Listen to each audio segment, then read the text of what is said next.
Ben ritrovati con Sveglia Trieste, un buongiorno a tutti, mercoledì 19 giugno, anticipo gli ospiti che saranno con noi quest'oggi: Leo Brattoli, adesso Trieste, con noi tra le 8 e le 9, ed Everest Bertoli, che è assessore comunale al bilancio e alla gestione del Porto Vecchio, dalle 9 alle 10 in nostra compagnia. Andiamo alla pagina meteo. Una depressione sulla Spagna e l'anticiclone nordafricano contribuiscono a far affluire aria calda in quota verso l'Italia e le Alpi, specie tra mercoledì e venerdì.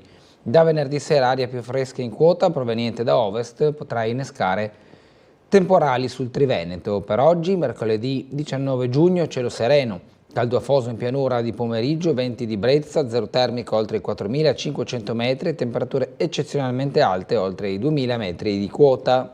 Le temperature minime sulla costa fra i 19 e i 22 gradi, le massime 25 e 28 gradi centigradi. Per domani, giovedì 20 giugno, su pianura e costa cielo sereno o velato con caldo afoso in pianura di pomeriggio, sui monti cielo poco nuvoloso o velato con temperature ancora eccezionalmente alte oltre i 2000 metri di quota. Per domani temperature minime previste 20-23 gradi, massime 27-30 gradi centigradi. Guardando un po' la settimana, è da venerdì che si potrebbero presentare delle perturbazioni, in particolare nelle zone montane, proprio per questo arrivo di un'area fresca che potrebbe innescare temporali sul Triveneto, come abbiamo letto poco fa. Andiamo alle notizie partendo dalla prima pagina del Corriere della Sera. Arriva il primo sì al premierato, la protesta delle opposizioni in piazza, nomine dell'Unione Europea, spaccatura tra i 27 sul peso dell'Italia. Il testo approvato in Senato, Meloni e la fine dei giochi di palazzo. Conte replica a Grillo, scontro sul futuro del Movimento 5 Stelle. Lo scenario, Verdi e destra, due fronti per von der Leyen, la misura contestata, redditometro, slitta per ora l'abolizione. Lo stop per il redditometro, ma l'abolizione potrebbe arrivare già domani. Un nuovo caso balneari viene innescato. Problemi restano, scrive Antonio Polito, errori europei, la firma di Paolo Lepri.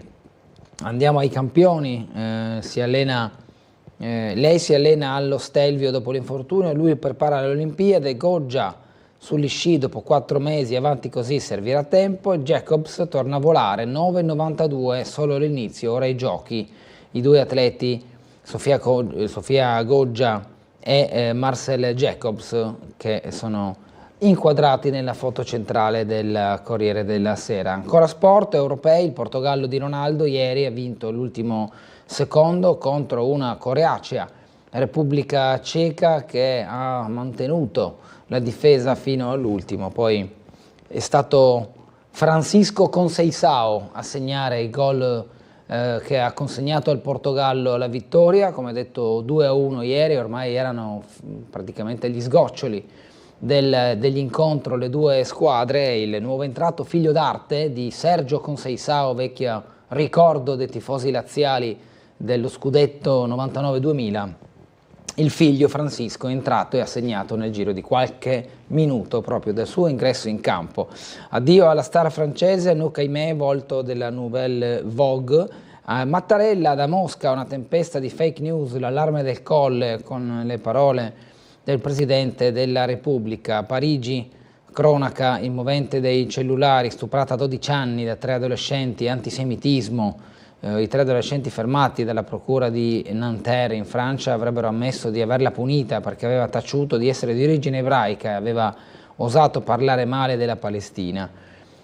Questo in Francia. Maturità, oggi il tema, Blitz in 47 diplomifici, l'esame, la prova d'italiano per 526.000 studenti, con il tema via alla maturità per 526.317 studenti. Blitz in 47 diplomifici, rischiano lo status di paritarie. Gigante, pensaci tu, invece, scrive Massimo Gramellini con la sua rubrica che chiude la pagina del Corriere. La vignetta di Giannelli, la partita in Francia, non ti abbattere se hai commesso un errore, puoi comunque sperare di vincere per un autogol, dice un Kylian Mbappé disegnato a Emmanuel Macron, altrettanto vignettato, come detto da Giannelli.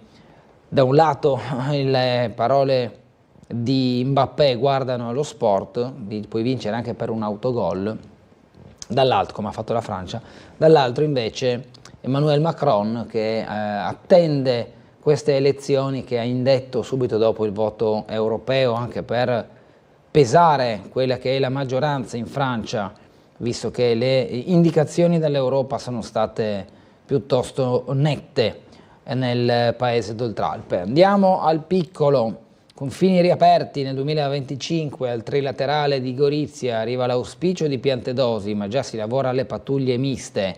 I ministri degli interni di Italia, Slovenia e Croazia, ieri a Gorizia, proroga dei controlli fino a fine anno.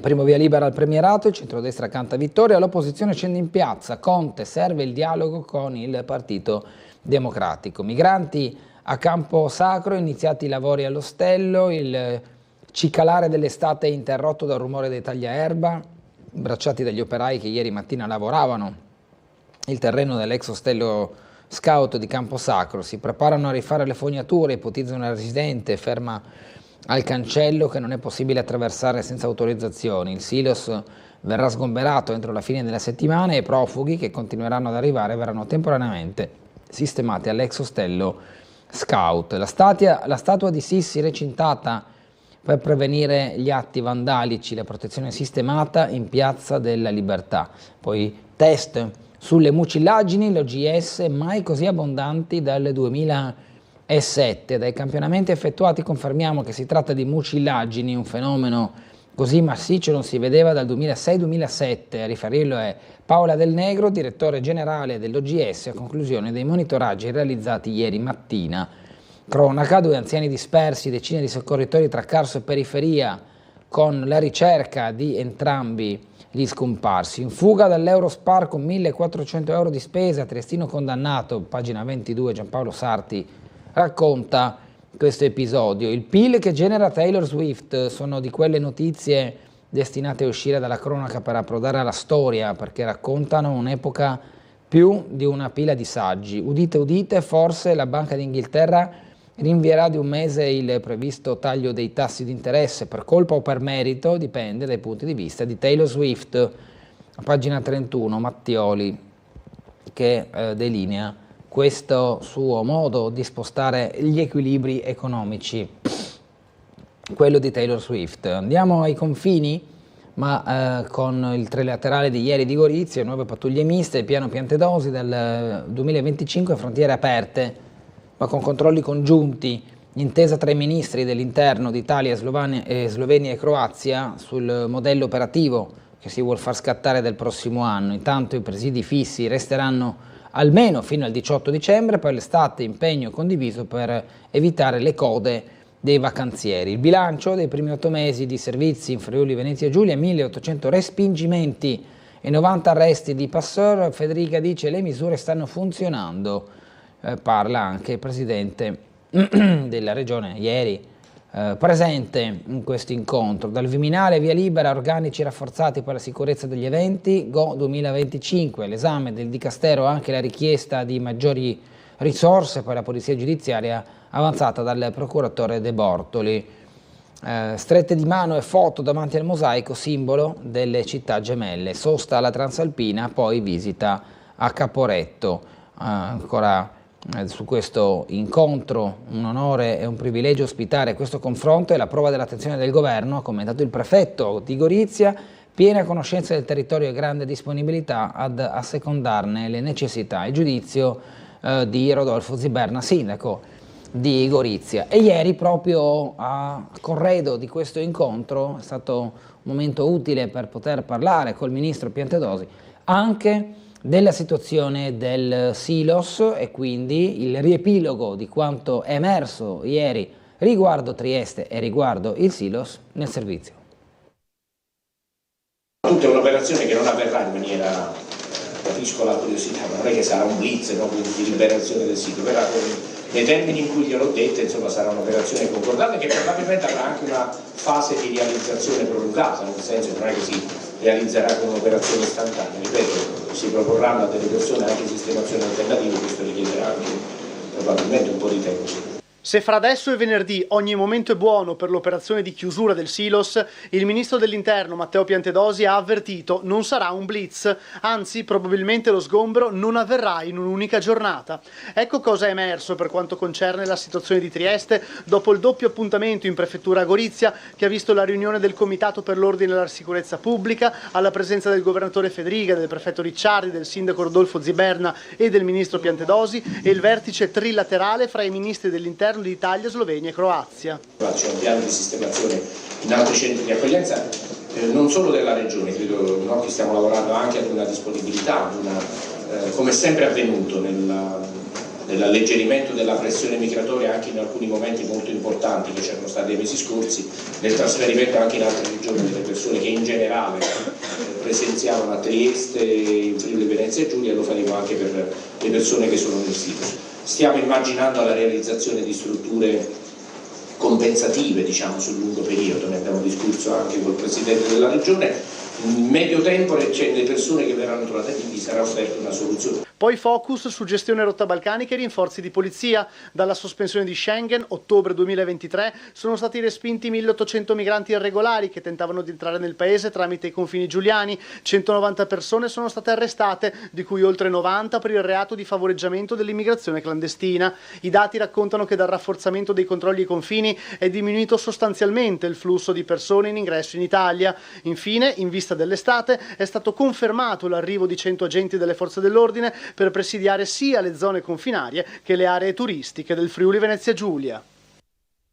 Cambiamo pagina, primo via libera premierato, adesso è sprint sull'autonomia al Senato che all'elezione diretta del Presidente del Consiglio e la Camera si accelera per l'approvazione dell'altra riforma. Forte del risultato elettorale, la maggioranza approva al Senato in prima lettura il DDL sul premierato e accelera la Camera sull'autonomia, rispettando così quello che il capogruppo della Lega a Palazzo Madama, Massimiliano Romeo, torna a definire un accordo politico tra partiti della stessa coalizione di governo e non uno scambio elettorale, come invece ribadisce l'opposizione che scende in piazza per protestare contro le due riforme. A Palazzo Madama il centrosinistra ha sventolato copie della Costituzione, 109 favorevoli, 77 i contrari, 1 astenuto, 188 i presenti e quindi 187 i votanti. La sfida del centro-sinistra, barricate contro le riforme, in piazza il fronte del no, in foto sia Giuseppe Conte che Eli Schlein, manifestazioni delle opposizioni, prove di campo largo, Conte lavora all'alleanza con i Dem a settembre. Forni crematori, la frase scatena le polemiche pronunciata da un consigliere comunale di Fratelli d'Italia, siamo a Foggia, l'estate si fa sentire anche nel comitato elettorale di Fratelli d'Italia. A Manfredonia il vicepresidente del Consiglio regionale pugliese Giannicola De Leonardis in un incontro col candidato sindaco Ugo Galli dice che fa molto caldo e servirebbe l'aria condizionata. Dalla platea 65enne Giuseppe Marasco, neoeletto del Consiglio Comunale, afferma noi siamo abituati ai forni crematori, reazione dei tanti presenti, risata collettiva, circola un video e si scatenano le polemiche, poi le opposizioni una frase scioccante e chiedono l'intervento della Premier Meloni. Interpellato dall'Ansa, Marasco dice che il video è stato manipolato e che Già Sport denuncia. Nomine nell'Unione Europea, aumenta la tensione, Tajani al PPE, apra la porta a Meloni. Tusk dice intesa vicina su von der Leyen alla Commissione e sulle cariche a Costa e Callas. Escludere l'Italia dall'approvazione del terzetto ai vertici dell'Unione Europea avrebbe delle conseguenze. In foto il Presidente del Consiglio Europeo Charles Michel. Vannacci sbarca all'Eurocamera, sono pronto a paracadutarmi, parte l'avventura europea del generale leghista. Le Pen chiede ai francesi la maggioranza assoluta, senza non si governa, il voto proprio in Francia. L'Unione Europea riaccende il faro sui conti italiani, parte l'iter di infrazione, l'applicazione del patto rivisto e corretto. La poltrona che serve all'Italia nella partita delle nomine in Unione Europea. Per ora siamo fuori dal primo giro, quello che assegna le 4 posizioni di maggior peso, poi potremo aspirare a ruoli di rilievo, ma conterà molto il profilo del candidato che sarà proposto. Giorni decisivi per la definizione dei nuovi equilibri, le nomine al vertice delle istituzioni europee dopo la tornata elettorale. Ursula von der Leyen e Giorgia Meloni qui in foto durante il G7 in Puglia. Difficile il bis tricolore all'economia, adesso occupata da Gentiloni. Ci sono anche delle alternative, infrastrutture ed energia sono alla portata. Piace molto il dossier del commercio, fondamentale evitare bocciature tipo quella di Buttiglione nel 2004 in Pol, Fitto e Belloni. Putin in Corea del Nord alla ricerca di armi. Il leader russo definisce Kim Jong-un un alleato solido contro l'egemonia dell'Occidente. L'allarme degli Stati Uniti. Vladimir Putin, a caccia di munizioni e armi per la sua guerra all'Ucraina, rinsalda l'asse con la Corea del Nord e assicura che i legami bilaterali saranno portati a un livello più alto grazie al lavoro di concerto con Kim Jong-un. La minaccia di Israele con una guerra totale, Hezbollah distrutto, guerra in Medio Oriente, cresce il timore di uno scontro totale imminente tra Israele e gli Hezbollah libanesi, con conseguenze difficili da prevedere non solo per il Medio Oriente. Il monito di Mattarella, l'Unione Europea operi senza indugi, i problemi non aspettano. Il Presidente interviene pure sui rischi di disinformazione da parte russa, presenti anche in Italia, tentativi che vengono intensificati durante le elezioni. La corsa per la NATO, cadono i veti su Rutte, il tavolo per le nomine, il premier ungherese Viktor Orbán, tallonato a ruota dalla Slovacchia, ha rimosso il veto alla candidatura di Mark Rutte a segretario generale della NATO, che l'alleanza vuole vedere insediato entro il summit di Washington del 9-11 luglio, in questi 3 giorni. Infatti ci sarà l'incontro. Parte da Trieste il rilancio della scommessa diplomazia scientifica nei paesi in via di sviluppo. TVAS via alla 4 giorni per imparare come avere impatto sulla politica, coinvolti 19 studiosi da 11 paesi, tra cui Guatemala, Camerun e Nepal. Scienza assente, dice, la scienza è la grande assente nei discorsi politici del mio paese, racconta Maria Cabrera Catalán dal Guatemala, professoressa e membro dell'Istituto di Scienze Fisiche e Matematica all'Università San Carlos. Ci sono pochi scienziati nel mio paese e gli investimenti nella ricerca scientifica sono molto ridotti e intanto le comunità indigene subiscono i danni più ingenti della crisi climatica. Il fine vita approda oggi in aula, in Consiglio regionale, centrodestra pronto a fare muro, la maggioranza fa leva sulla mancata competenza dell'amministrazione regionale in materia. Novelli di Forza Italia dice la sentenza della Corte va attuata, ma noi non possiamo farlo. In Consiglio regionale oggi si torna a parlare di fine vita, la posizione della maggioranza di centrodestra è sempre la stessa, la Regione non compete legiferare sul suicidio medicalmente assistito, salvo colpi di scena dell'ultimo minuto. Infatti difficilmente l'Aula riuscirà a esprimere un numero sufficiente di consensi per accogliere la proposta di legge popolare sottoscritta da 8.000 cittadini del Friuli Venezia Giulia. Andiamo alla pagina, scorrendo la pagina leggiamo anche in aumento le leggi di iniziativa della Giunta, servono a riflessioni, ok al rendiconto 2023 del Consiglio, 24,1 milioni di spesa impegnata per i 211 vitalizi, usati 8 milioni circa, e multi-utility sì a maggioranza. Difensore civico, la conferma di De Paoli, anche una serie di nomine. Ieri nei lavori d'aula il Consiglio regionale ha eletto i componenti di emanazione regionale del Corecom, Comitato regionale per le comunicazioni, difensore civico, commissari elettorali circondariali e osservatorio regionale antimafia. Quanto al Corecom si è votato per i 2 componenti con l'Assemblea, che ha dato ok ai 2 candidati ammessi, Renato Carlantoni e Maria Masaudan. Di seguito arriva Arrigo De Paoli, è stato confermato in qualità di difensore civico regionale da unico candidato, una figura chiamata ad intervenire su segnalazioni dei cittadini su eventuali irregolarità da parte della regione, enti collegati, partecipate o enti statali. De Paoli ha ottenuto oltre 2/3 dei voti. Trattativa sulla sanità, il privato accreditato raddoppia la richiesta. Secondo Guarneri della AIOP servono 200 milioni per ridurre le fughe e i tempi di attesa, aumentare le risorse il solo modo per recuperare i troppi soldi in uscita dal Friuli Venezia Giulia. Ma la CGIL attacca: investire nel pubblico e nella medicina territoriale è l'unica strada giusta. Le 2 visioni del sindacato rispetto alla sanità. Maturità ai voti dei prof, ai temi creati da ChatGPT, fin troppo corretti ma manca la creatività. Un nostro esperimento. Le tracce più gettonate sviluppate dal software, un ragazzo su 3 ha dichiarato di voler ricorrere a un aiutino. Giuseppe Mussardo, docente di fisica teorica della SISA, bastano poche frasi troppo precise per farci sospettare.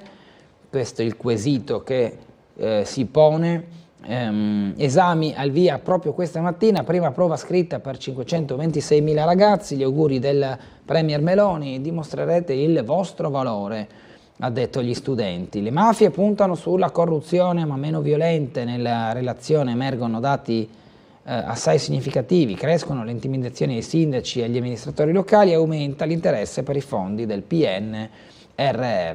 La sciagura del Mottarone, la procura di Verbania chiede 7 rinvii a giudizio, ancora cronaca, abbandona la madre e se ne va in vacanza, la donna non era autosufficiente ed è morta, accaduto nel Lazio, mentre a Pioltello la requisitoria Rete Ferrovie Italiane e vertici colpevoli, il treno deragliato nel 2018. Andiamo ora al collegamento con la sala operativa della Polizia Locale per l'aggiornamento mattutino su segnalazioni e viabilità. Buongiorno. Sì, buongiorno a lei e a tutti i telespettatori. Cominciamo con il dire subito che c'è stato segnalato, stiamo mandando la pattuglia, un incidente con ferito in viale Ippodromo 4. Al momento con le telecamere non vediamo niente di questo sinistro, aspettiamo notizie. Perciò si spera che non sia niente di impattante e di grave. Per il resto la notte è trascorsa abbastanza tranquillamente, abbiamo rilevato un incidente solo danni e altri interventi di routine.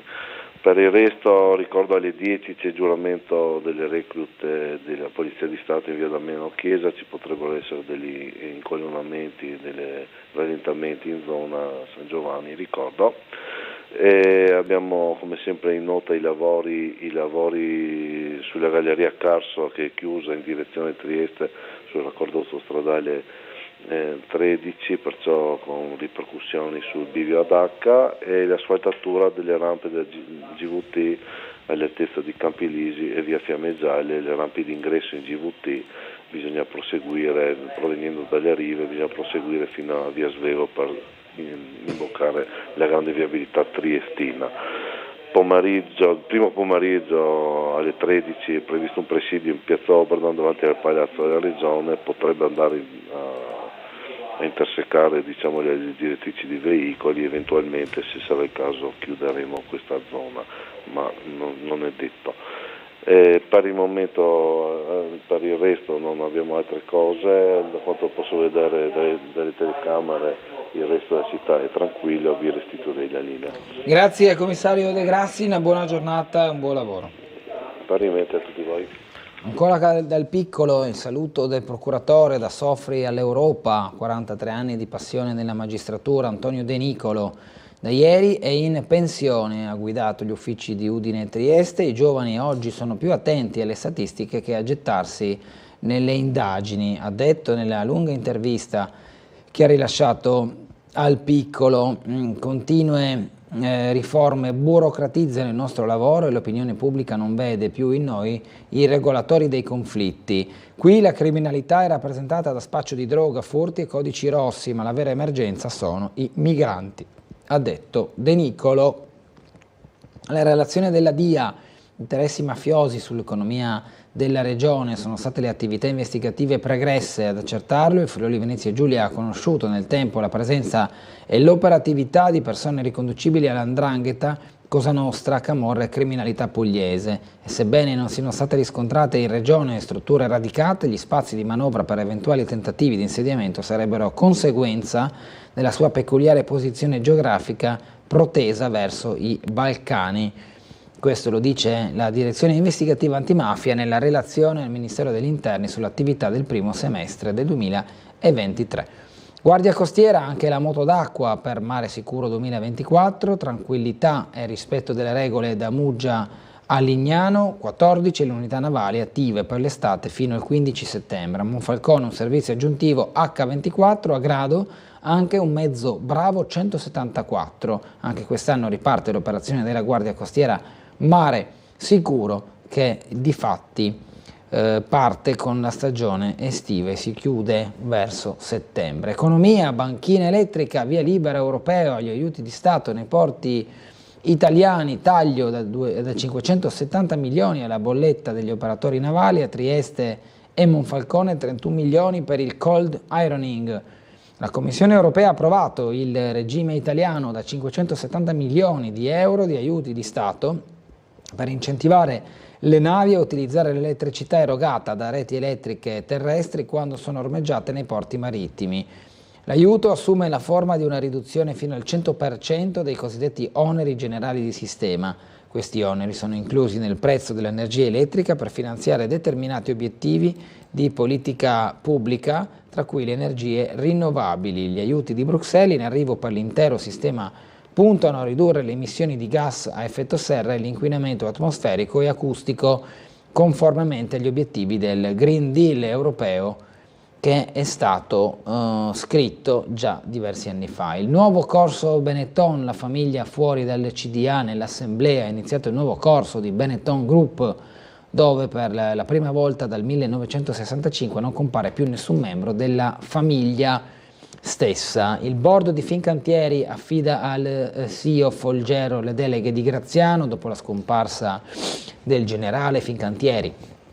Dopo la scomparsa del generale Claudio Graziano ha conferito all'amministratore delegato Pier Roberto Folgero le sue deleghe fino alla nomina del nuovo presidente e dunque l'amministratore delegato facente funzioni anche di presidente. Piano industriale BCC Icrea, obiettivo 4 miliardi di raccolta. Il Chief Business Officer Riccardo Corino dice: siamo solidi patrimonialmente, confermati gli investimenti sia tecnologici che digitali nelle filiali sul territorio. Terzariol e Orsell, il forum Mediobanca nel CEO Conference che guarda all'economia e ai fatturati. Finita la febbre del super bonus, 7 miliardi di lavori fermi, i costruttori ricordano a chi parla di sperpero i benefici derivanti dall'incentivo, ha permesso all'Italia di crescere più della Cina, nel 2024 investimenti almeno 7,4%. La Presidente Brancaccio chiede maggiore formazione contro gli infortuni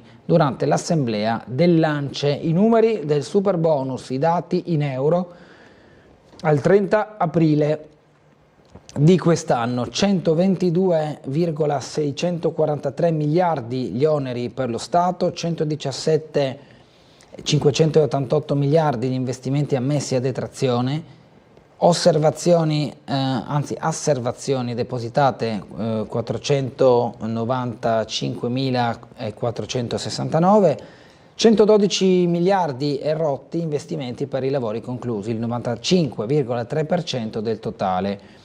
Ci sono le differenze tra condomini, edifici unifamiliari e unità indipendenti nella fonte dati Enea pubblicata dall'ANSA. Andiamo avanti con la pagina relativa alle notizie di Trieste, che fanno un po' il paio con quelle che abbiamo visto a inizio rassegna, sfogliando le prime pagine del Piccolo, perché quanto poi leghi le parole di Piantedosi alle operatività sul territorio della chiusura del silos e l'allestimento di Camposacro sono state, come detto, affrontate ieri a Gorizia. Quindi migranti a Camposacro, iniziati i lavori all'ostello, silos verso lo sgombero, il titolo dell'articolo di Francesco Codagnone. Il sito scout si prepara a ospitare chi arriverà dopo la chiusura del capannone di Coop dietro la stazione. Piantedosi ieri ha detto: quello non è un luogo adeguato. L'alternativa sull'altipiano, nel fotoservizio del Piccolo a cura di Andrea Lassorte, 2 dettagli dei primi preparativi per allestire il CAS all'ex ostello scout di Camposacro a Prosecco. C'è da un lato l'ingresso alla struttura e poi dall'altro alcuni operai mentre sistemano l'erba del terreno antistante l'ostello. Si tratta, si pensa tra i residenti, degli interventi preliminari al rifacimento della rete fognaria. Queste infatti servirà proprio per attrezzare il luogo all'arrivo di numerose persone. Andiamo in pubblicità, ci fermiamo per qualche minuto, ma riprenderemo direttamente da queste notizie la nostra rassegna stampa fino alle 8. Ci vediamo tra poco.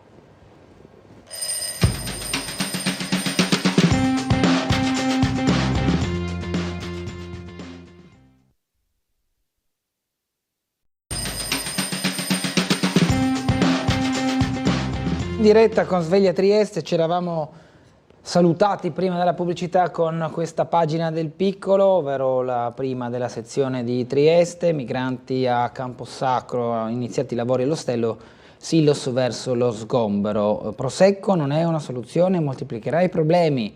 Il centro-sinistra sullo smantellamento, giusto ma fatto troppo tardi, la richiesta di guardare a lungo termine per garantire la dignità. I sopralluoghi e la delibera, gli ultimi sopralluoghi nel sito di Camposacro, come rende noto il Comune tramite il testo della delibera di giunta approvata lunedì scorso, sono avvenuti lo scorso 14 giugno. La presenza del Comune, della Prefettura, della Fondazione Diocesana Caritas, che tramite bando prefettizio già ospita nell'ex ostello Scout 25 richiedenti asilo, e dell'organizzazione Amis che aveva la struttura in gestione precedentemente. Il sopralluogo era finalizzato ad accertare lo stato dei luoghi e la consistenza dei beni dell'ex ostello Scout Alpe Adria. Infatti, preso atto che il termine per lo sgombero del silos è ormai alle porte, stando alla delibera del sindaco il capannone dovrà essere liberato entro questa settimana, la giunta comunale ha pertanto deliberato con provvedimento immediatamente eseguibile la prosecuzione per esigenze di ordine pubblico dell'attività di CAS all'interno di Camposacro. In Piazza della Libertà, bagni chimici distrutti, il Comune li rimuove, recinzione anche per la statua di Sissi. 2 moduli sanitari con i servizi chimici sistemati a inizio anno in Piazza della Libertà a fine mese verranno rimossi, sono stati oggetto di ripetuti atti vandalici e resi ormai inutilizzabili. Così il 30 giugno, a scadenza del contratto con la ITS Ecologia, il Comune ha deciso che verranno rimossi e non sostituiti. Avevo anticipato così l'assessore alla pianificazione territoriale Michele Babuder che il servizio sarebbe rimasto solo in caso di corretto e civile uso di quelle strutture. Invece, aggiunge, prima ci è stato segnalato qualche danneggiamento e utilizzo improprio. Adesso invece la ditta ha evidenziato veri e propri atti vandalici che non tollero. Alla luce di questi danneggiamenti, quei bagni chimici, conferma Babuder, verranno rimossi. L'immobile intanto in Carso, l'ostello Scout Alpe Adria, adibito a CAS dal 2020, ora dovrà accogliere i richiedenti asilo che non potranno più sostare in centro città, necessario un nuovo impianto fognario. Il sindaco dice faremo lo stesso con fosse o bagni chimici, sarà subito operativo. Andiamo alle altre notizie, in questo caso la cronaca in fuga dall'Eurospar con 1.400 euro di spesa, triestino condannato 1 anno e 8 mesi e un 26enne spinto non vigilante, aveva tentato di scappare in auto con il carrello colmo. Il giovane aveva agito con un complice non riconosciuto e quindi assolto. Nei giorni successivi l'uomo aveva provato a colpire ancora nello stesso posto, è stato recidivo in quel luogo. Risse e alcol e droga, chiuso il Queen in via Sette Fontane, provvedimento della questura. Poi vietato entrare al Giulia in ciabatte, nudi e ubriachi, ecco i divieti antidegrado. Il centro commerciale ha emanato un regolamento per contrastare i problemi creati dalle persone con dipendenze che si incontrano fuori dal centro commerciale, negli scalini, nelle zone esterne proprio al Giulia. Ruba dentro a un'auto e picchia il proprietario. L'episodio di Servola oggi in tribunale. Ahmad Quarani Ahmad, iracheno, 29 anni, è ritenuto l'autore dell'aggressione avvenuta il 30 dicembre dell'anno scorso in via dei Vigneti a Servola. Il giovane, attualmente detenuto in carcere, difeso dall'avvocato Enrico Miscia del Foro di Trieste, secondo l'accusa si era introdotto in un Audi Q2 posteggiata lungo la via per rubare un giubbotto, un berretto, una confezione di profumo e un paio di cuffiette, ma era stato sorpreso dal proprietario della vettura. Il 29enne lo aveva prima spintonato con forza e poi lo aveva colpito con testate al volto e minacciato di uccidere lui e la sua famiglia. Con sé aveva un coltello a serramanico. Oggi è in programma l'udienza preliminare dal giudice delle indagini dell'udienza preliminare, il GUP Luigi Dainotti. 2 anziani dispersi decine di soccorritori tra i boschi del Carso e Borgo San Sergio. Ancora nessuna notizia di Bruno Makarovic, sparito in via Maovaz, e di Stanka Mokole, uscita dalla sua casa a Sales senza farvi più ritorno. Qui la foto dei due, che andiamo a ingrandire anche per cercare di veicolare questa ricerca a cui si stanno adoperando in molti, in primis la protezione civile, i volontari che in queste foto erano in un momento di pausa, al centro invece il campo base di Sgonico, e poi le foto dei due, di Stanka Mokole e di Bruno Makarovic. Elicottero e droni in azione per le ricerche a Sgonico, impegnati senza sosta anche amici e residenti. Makarovic manca da una settimana, ieri attorno a via Grego attive 5 unità cinofile, proprio anche con l'ausilio dei cani si cercano tracce. Lancia una pietra e spacca una porta in vetro in via San Spiridione. Ieri mattina un uomo ha lanciato una pietra contro l'ingresso di un in vetro del negozio di abbigliamento Made in Italy all'angolo tra via San Spiridione e via Mazzini. La porta è andata in frantumi, l'autore del gesto, un cittadino afghano, è stato prima inseguito da un fattorino e poi fermato dai carabinieri. Cantiere invece, la vecchia luminosa da ieri non c'è più, le operazioni in via Carducci per rimuovere la luminosa sono terminate, ora gli operai dei cantieri Belletti sistemeranno il sottosuolo e i tecnici verificheranno le condizioni dei sottoservizi per allacciare poi la fibra ottica necessaria, visto che la nuova luminosa in arrivo per metà luglio sarà dotata di schermi interattivi. Test sulle mucillagini in golfo, l'OGS, fenomeno massiccio, parla del negro, mai così abbondanti dal 2007, ma per le persone non c'è pericolo a determinarne l'accumulo. Le piogge ora potrebbero essere smaltite dal vento. Vediamole queste mucillagini nelle immagini girate ieri da Guido Indri per Tele4 e quindi anche con il servizio di Laura Buccarella. La massa giallognola e maleodorante che molti hanno notato in questi giorni in mare, con segnalazioni da Grignano a Muggia passando per le rive triestine, è in effetti mucillagine. Lo ha certificato l'ARPA del Friuli Venezia Giulia, che ieri ha rilevato al largo di Miramare, durante le consuete attività di monitoraggio, la presenza di mucillagine superficiale. L'osservazione al microscopio ottico di alcuni campioni d'acqua marina e muco ha permesso di rilevare la presenza notevole del dinoflagellato Goniaulaux fragilis. Si tratta di una microalga nota per la sua capacità di produrre muco, normale componente del popolamento locale. L'ARPA tiene a precisare che non è un organismo produttore di tossine e pertanto è del tutto innocuo per la salute umana e per gli altri organismi marini. L'ARPA ogni giorno fa questo monitoraggio, quindi assicuriamo tutti, l'unico ente deputato ARPA certifica che non ci sono problemi. Certo, immergersi con le mucillagini non è il massimo, però è un fenomeno naturale che è dovuto appunto al clima e al fatto delle importanti piogge hanno fatto sì che i fiumi portassero a mare nutrienti e hanno scatenato un effetto a catena, prima in Croazia e Slovenia e poi da noi sulle coste della nostra regione. Problemi zero, se non che, ripeto, fare un'immersione nelle mucillagini non è il massimo, però non è che interessa tutta la costa in maniera estesa come succedeva spesso qualche anno fa, qualche decennio fa. È circoscritto in alcune zone, bellissimo da vedere, ma è un fenomeno naturale, lo ripeto.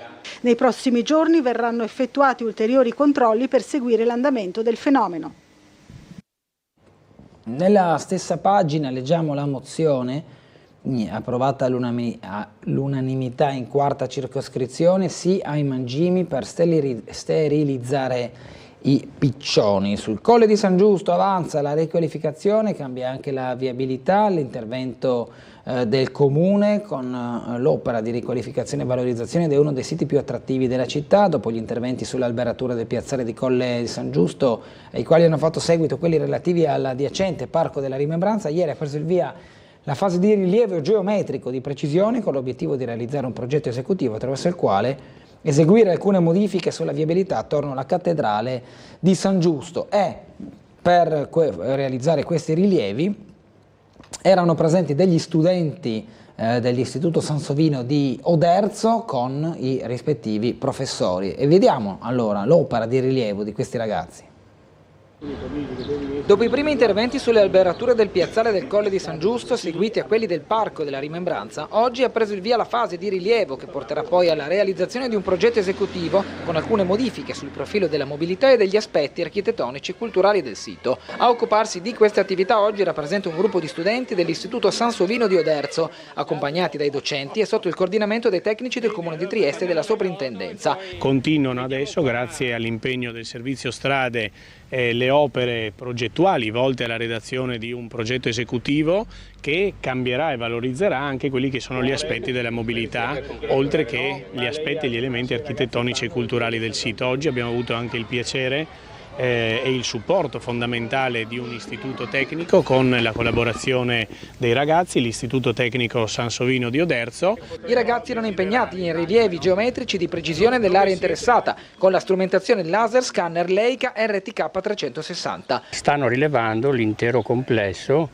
che sarà poi possibile rivisitare attraverso la realtà aumentata e interfacciarsi direttamente con il modello, perché il rilievo è un rilievo geometrico di alta precisione in cui ogni punto è ben definito nello spazio e quindi in tempo reale noi possiamo vedere sia il contesto sia interrogare il contesto chiedendo delle misure, facendo in tempo reale delle sezioni in qualsiasi direzione e quindi ci consente di avere una nuvola di punti e quindi un modello geometrico di precisione che può essere utilizzato per molteplici fini che vanno solo da quello turistico fino a quello professionale e altamente professionale. Maturità per 1544 alunni, oggi la prova di italiano nel Totonomi Svevo, Manzoni e Pavese, studenti in questa foto al liceo Dante durante l'esame dello scorso anno, esame di maturità al via oggi per 1544 ragazzi delle scuole superiori di Trieste. I 70 anni del ritorno di Trieste all'Italia, una mostra fotografica con gli scatti di Borsatti, sarà allestita dal Comune con le immagini realizzate in città nel 1954, acquisiti dall'amministrazione, diari e documenti del decano triestino. Qui in foto il fotografo Borsatti a Palazzo Gopcevic tra Claudia Colecchia e Stefano Bianchi.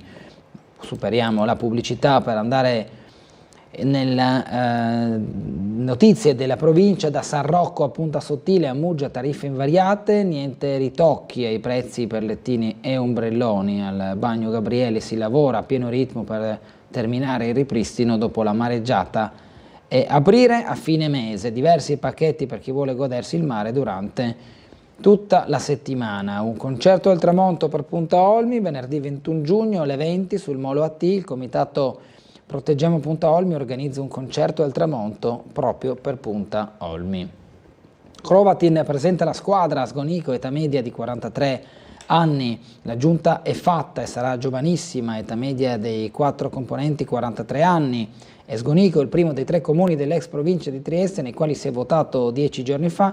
Gli altri 2 sono San Dorligo della Valle e Morupino, a tagliare il traguardo del varo dell'esecutivo. Lo ha annunciato ieri la confermata sindaca Monica Crovatin, che ha iniziato il suo terzo mandato consecutivo confermando Martina Budin quale vice sindaca e nominando assessori Rado Jagodic e Jania Del Linz. Per la giovanissima Martina, che sarà titolare degli assessorati per le politiche sociali e giovanili, il personale, le partecipate, lo sport e le pari opportunità, tutto era già deciso da tempo. Jagodic, che è pure consigliere comunale, e Del Linz, unico assessore esterno della compagine, rappresentano invece 2 novità assolute. Cosmina completa le nomine, a San Dorligo si attende lunedì, scelti gli assessori di Morupino con Versa, Agustin e Marucelli. Il neoeletto Coretti dice: da noi manca ancora qualche dettaglio. La rassegna Mare Nord-Est, i numeri della manifestazione: 120 conferenzieri, atleti e ospiti, 48 collaborazioni tra patrocini, 8 paesi coinvolti, 2 accademie e 4 università, di cui 3 italiane e 1 sudafricana. Dolina vince per la prima volta la Breaks Cup, vittoria di Dolina nell'edizione 2024 della Breaks Cup, la regata che vede in lizza le imbarcazioni che rappresentano le frazioni di San Doligo della Valle, e dunque la vittoria, come detto, di Dolina in questa competizione. Eclissi di sole e cielo nuvoloso, cronaca di un connubio destinato a dissolversi nel vento, la finestra sul cosmo del Centro Studi Astronomici Antares di Trieste. I calciatori di San Giovanni, riuniti dopo 50 anni, la rimpatriata da Suban degli allievi della squadra di calcio di San Giovanni dell'anno 74, arrivati alle fasi nazionali di Assisi, e quindi sono qui, si sono qui ritrovati i baloneri, così si dice, del San Giovanni di quegli anni. Storia e umane vicende del porto di Trieste nelle memorie di Sibelia. Alle 17:30 in stazione marittima, la presentazione del volume del portuale ed esponente del PCI. Vi si raccontano le gesta, le battaglie e le tradizioni dei lavoratori dello scalo negli ultimi 3 secoli. Concerti al femminile nell'antica basilica di Aquileia. Il programma ha presentato il cartellone internazionale degli eventi, che prevede 8 appuntamenti anche in altre locazioni a partire dal 29 di giugno.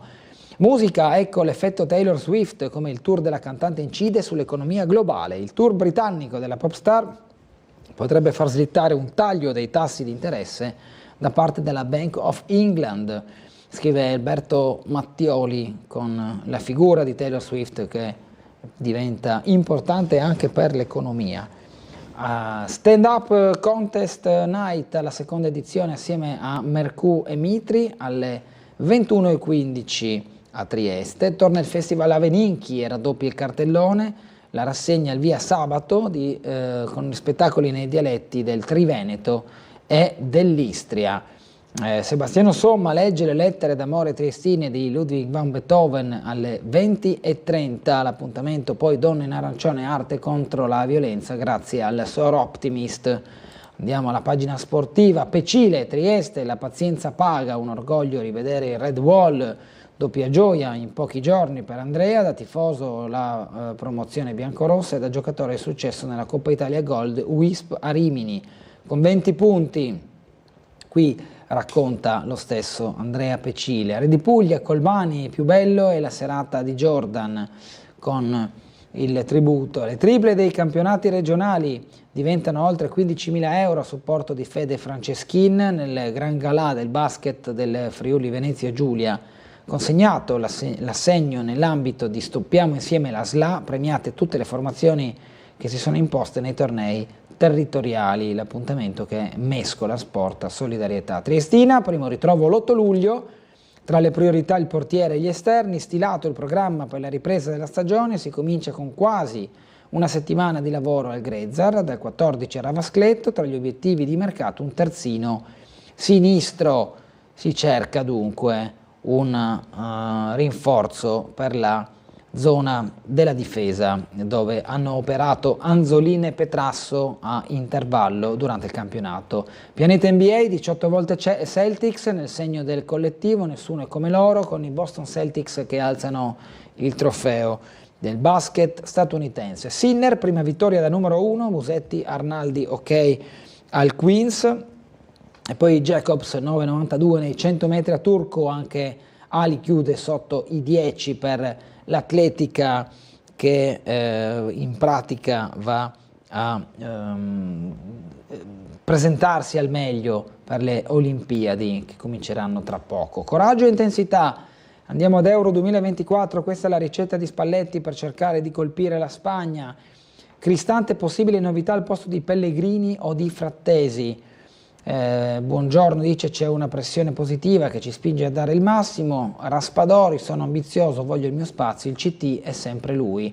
Spalletti, che Raspadori ha già avuto in passato come allenatore. Mbappé, naso rotto e niente Olanda, ma non dovrà andare sotto i ferri. L'infortunio con il suo colpo di testa che è andato a colpire la spalla di un avversario e la rottura del naso per Kylian Mbappé. Se anche i CT fanno calcio relazionale, il commento di Giancarlo Padovan guardando la nazionale. Il Portogallo nel recupero piega la Repubblica Ceca ieri nel girone F con il Portogallo di Cristiano Ronaldo, che è il giocatore che ha disputato il maggior numero di europei e dunque entra nella storia non solo per i tanti gol segnati Cristiano Ronaldo, ma anche per le presenze negli europei come competizione. È un altro record all'interno della squadra portoghese, quello del difensore Pepe, che è il giocatore più anziano, a 41 anni, a calcare il campo di un europeo.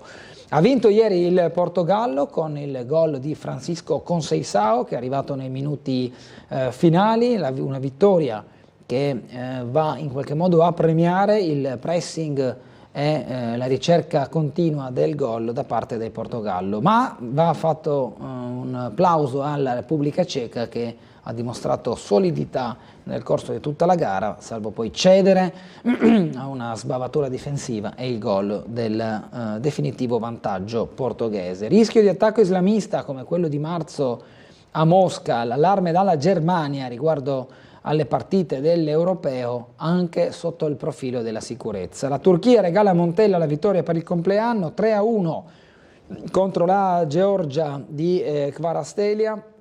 Non è bastato però il giocatore del Napoli a imprimere un'inerzia diversa per la sua Georgia. La Turchia si è imposta per 3-1 ieri nel girone F, nella prima partita di questo girone. Muldur che è andato a segno al 25esimo, poi al 20esimo del secondo tempo Güler e poi Atkurgolu, che hanno chiuso il borsino delle reti. Siamo arrivati ormai alla pagina degli spettacoli televisivi e quindi il piccolo lo abbiamo praticamente letto tutto. Abbiamo anche alcuni altri spunti che provengono dal web, ma lo facciamo attraverso le testate locali. Trieste Prima, che scrive: soldi facili con droga e immigrazione, ecco gli interessi delle mafie a Trieste e dintorni, riprendendo la relazione presentata dal ministro dell'Interno Piantedosi al Parlamento, che è stata diramata nella giornata di ieri, 18 giugno, dalla direzione investigativa antimafia del capoluogo regionale. Analizzate le sezioni che mettono in luce gli interessi di attività criminali, di organizzazioni criminali anche nel territorio giuliano. Scooter contro auto ieri in via dell'Istria, con un 73enne a cattinare in codice giallo attorno alle 15 l'incidente proprio in via dell'Istria. Nessuna apertura prima del 2025, i confini restano chiusi, emerge anche questo.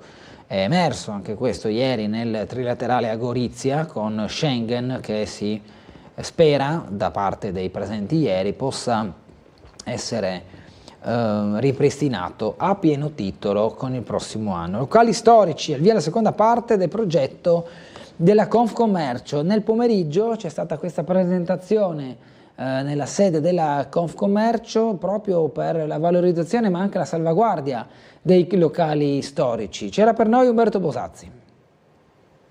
Il progetto Locali Storici di Confcommercio, supportato dalla Regione, dal Comune e dalla Fondazione CR Trieste, ha preso il via nel 2022 ed ha visto in primis il censimento delle aziende interessate e una ricostruzione dei loro trascorsi, grazie alla collaborazione dei titolari, nonché la realizzazione di una mappa che accompagna ospiti e triestini nel percorso di scoperta dei 44 siti di interesse. Noi abbiamo stampato a suo tempo 5.000 piantine con indicazioni dei locali, negozi, farmacie storiche, con tutta la piantina delle vie per andare. È stata andata a ruba, infatti quest'anno stamperemo più del doppio. Il turista che arriva in questa città, che la vede già una città particolare, mitteleuropea, con questi palazzi, ha voglia di andare a mangiare, a bere o a vedere questi negozi. Questo pomeriggio, nel corso di un incontro, è stato fatto il punto su quanto realizzato.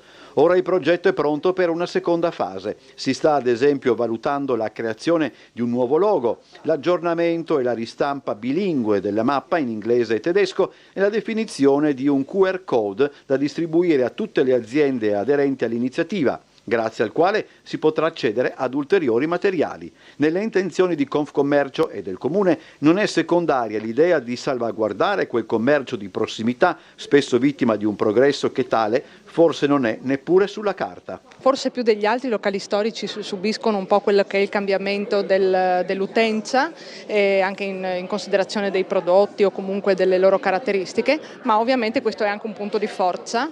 Io credo che i locali storici costituiscano un punto di riferimento molto spesso per tutta la comunità locale e tra l'altro con tutta una serie di progetti da realizzarsi in collaborazione tra Comune e Confcommercio, possiamo fare in modo che questa rete di locali storici sia un beneficio anche per tutti gli altri esercizi commerciali e esercizi pubblici. Luca Paladin, prima ancora della pubblicità delle ore 8 e in attesa di far entrare il nostro ospite Leo Brattoli di Adesso Trieste, perché oggi il via alle mature, quindi Gianluca Paladin si trova fuori da Vinci, mi pare, o dall'Oberdan, adesso ce lo dirà lui, proprio per tastare un po' la, come si dice, l'emozione degli studenti. Gianluca?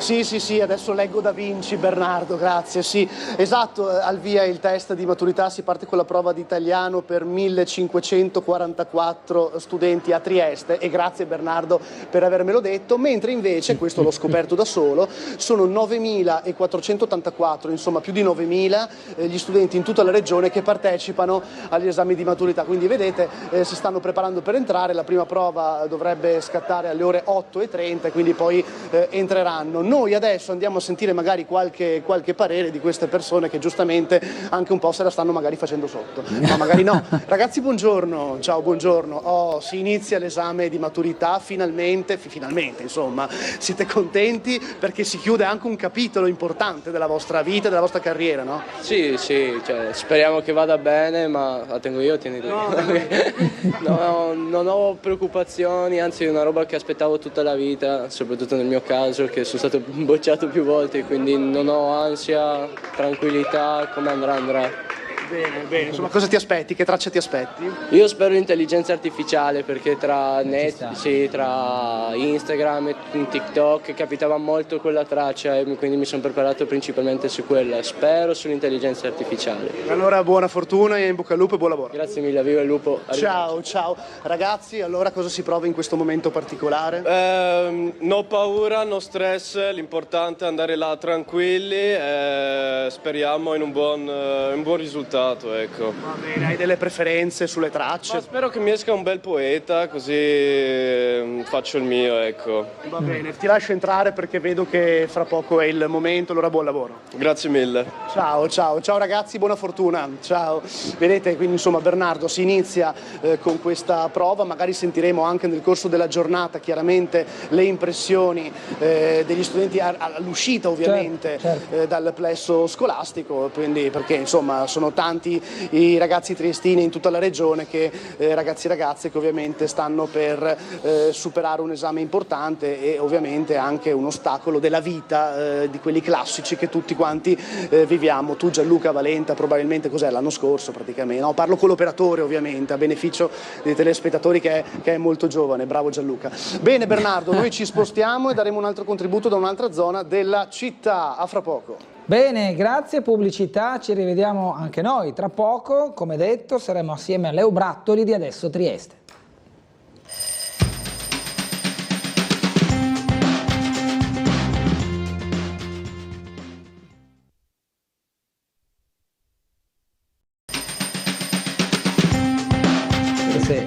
Torniamo in diretta con Sveglia Trieste, sono le 8:07, siamo in compagnia di Leo Brattoli di Adesso Trieste, buongiorno, ben ritrovato. Buongiorno Bernardo, buongiorno a tutti e tutti. Lei si ricorda la sua notte prima degli esami o la mattina degli esami, certo, come abbiamo visto prima? Certo che me la ricordo perché io mi sono maturato nell'84, che era l'anno in cui Venditti ha pubblicato la sua canzone scritto, sì. Nota ormai a tutti gli studenti maturandi, e me lo ricordo bene certo quel periodo, sicuramente grande tensione ma anche grande soddisfazione bisogna dire poi alla fine degli esami di maturità, quindi dico effettivamente una bella prova importante che comunque lascia un ricordo e che rappresenta un momento di svolta diciamo dall'età giovane all'età adulta, è un primo passaggio vero verso l'età adulta per ragazze e ragazzi, quindi in bocca al lupo a tutte. Qual era la traccia scelta?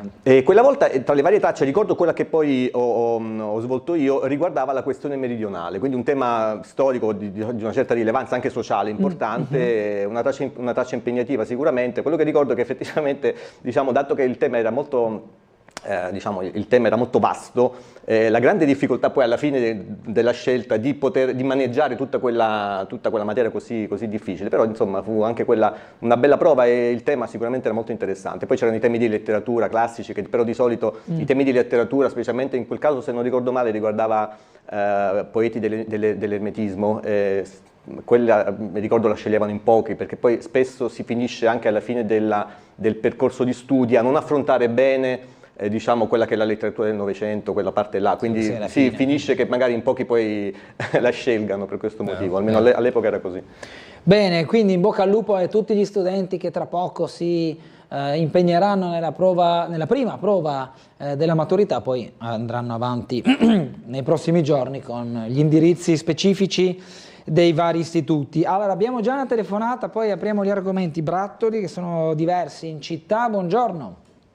Buongiorno Gulotta, sono Fredo, buongiorno a lei e al suo ospite. Senta, da ieri sera sul tardi ho mandato come sempre al vostro svegliatista una mail, no? Niente, io sintetizzando chiedo questo, adesso c'è tra il G7 che si è svolto e anche un meeting in Svizzera, il Forum per la Pace, sulla pace.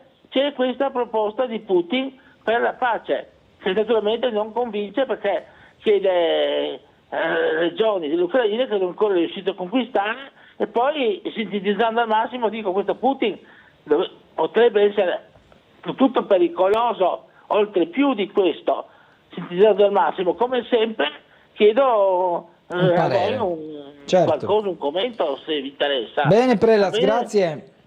Grazie, buona giornata. Beh, è chiaro che tutto il mondo sta a guardare che cosa emerge, quali sono gli sviluppi di questi due principali conflitti, perché ricordiamo che ce ne sono sì due, ucraino-russo e Medio Oriente, ma ce ne sono anche altri in giro per il mondo che comunque provocano vittime fra i civili in particolare, che comunque rappresentano la violenza dell'uomo in altri territori, dove a rimetterci di solito sono i più deboli. Quelli che mediaticamente e geopoliticamente fanno più rumore sono quello ucraino-russo e quello in Medio Oriente. C'è stata uno spiraglio di apertura di tregua con le richieste di Putin, che però da un lato non convincono Zelensky e dall'altro lo stesso Zelensky cerca di fare in modo che non siano convincenti anche per l'Europa. Allora, diciamo che fermo restando il diritto dei popoli, di tutti i popoli, a resistere di fronte a un'aggressione, questo diciamo bisogna dirlo, è chiaro ed evidente che la risposta militare non può essere l'unica. È chiaro che lo sforzo diplomatico va fatto, va cercato in maniera seria, in maniera costante, e non può essere messo in secondo piano, questo sicuramente.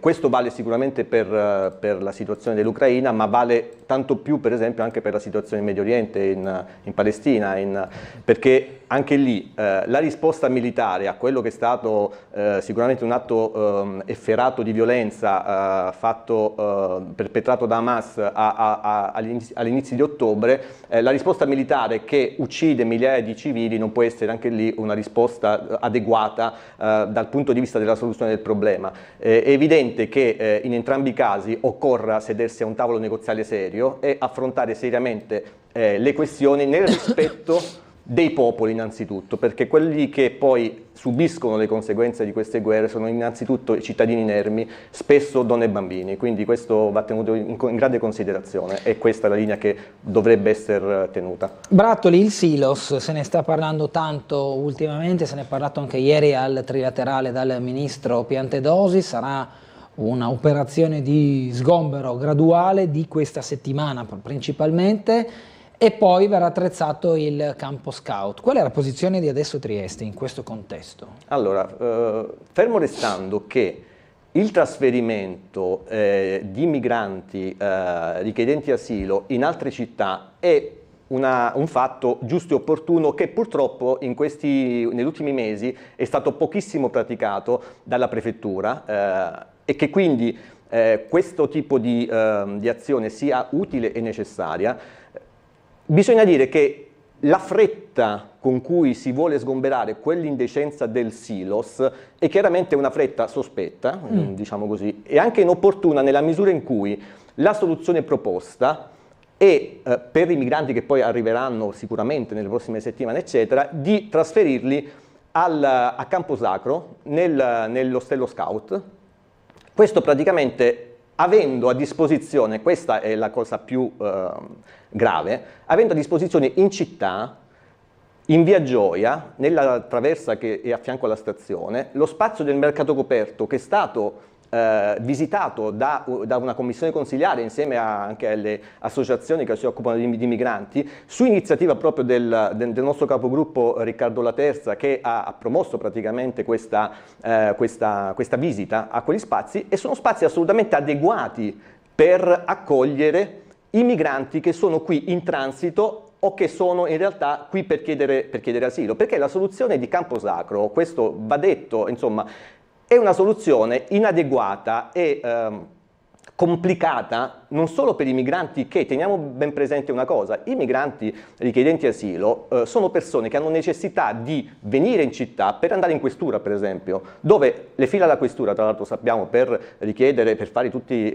i passaggi necessari a ottenere o comunque a richiedere il permesso di asilo, richiedono giorni e giorni, perché spesso si fanno file anche che non si concludono. Quindi noi abbiamo migranti che vengono sbattuti a Prosecco, che devono venire in città per le questioni inerenti appunto alle pratiche che è necessario fare, che devono venire in città anche per cibarsi, perché vanno spesso a mangiare anche alla mensa della Caritas, e tutto questo fatto soltanto perché ideologicamente, in maniera del tutto non spiegata, una parte in particolare della giunta, che è il partito di Fratelli d'Italia, si oppone in maniera del tutto ideologica all'utilizzo di quella sede invece in via Flavio Gioia, che è praticamente pronta, richiederebbe pochissimi lavori di ripulitura sostanzialmente, per essere pronta ad accogliere almeno un centinaio di persone. Quindi si crea un disagio alla popolazione di Prosecco, perché ovviamente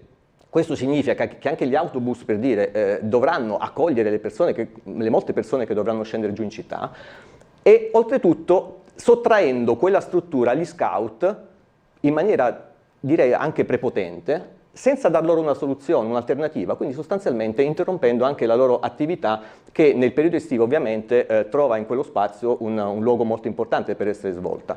Ecco, tutto questo noi non lo comprendiamo, contestiamo questa scelta. Il dubbio, ma diciamo è quasi una certezza, è che tutto si faccia così velocemente, perché fra pochi giorni, all'inizio di luglio, verranno a Trieste il Presidente della Repubblica e il Papa, e probabilmente si vuole mettere la polvere sotto il tappeto, cioè l'urgenza di questa soluzione un po' pasticciata, molto pasticciata, deriva proprio dal fatto di voler occultare sostanzialmente la presenza di questi migranti e di quella indecenza che da mesi e mesi va avanti all'interno del Silos, nell'indifferenza totale, anzi nell'indifferenza esibita del nostro sindaco in particolare, che più volte ha detto che lui non si sarebbe mai voluto occupare, non si sarebbe mai occupato di quella questione, quando lui tra l'altro è responsabile della salute pubblica, e quindi non fosse altro che per questo dovrebbe sicuramente occuparsene, oltre per ragioni puramente umanitarie, che voglio dire mi paiono un aspetto fondamentale.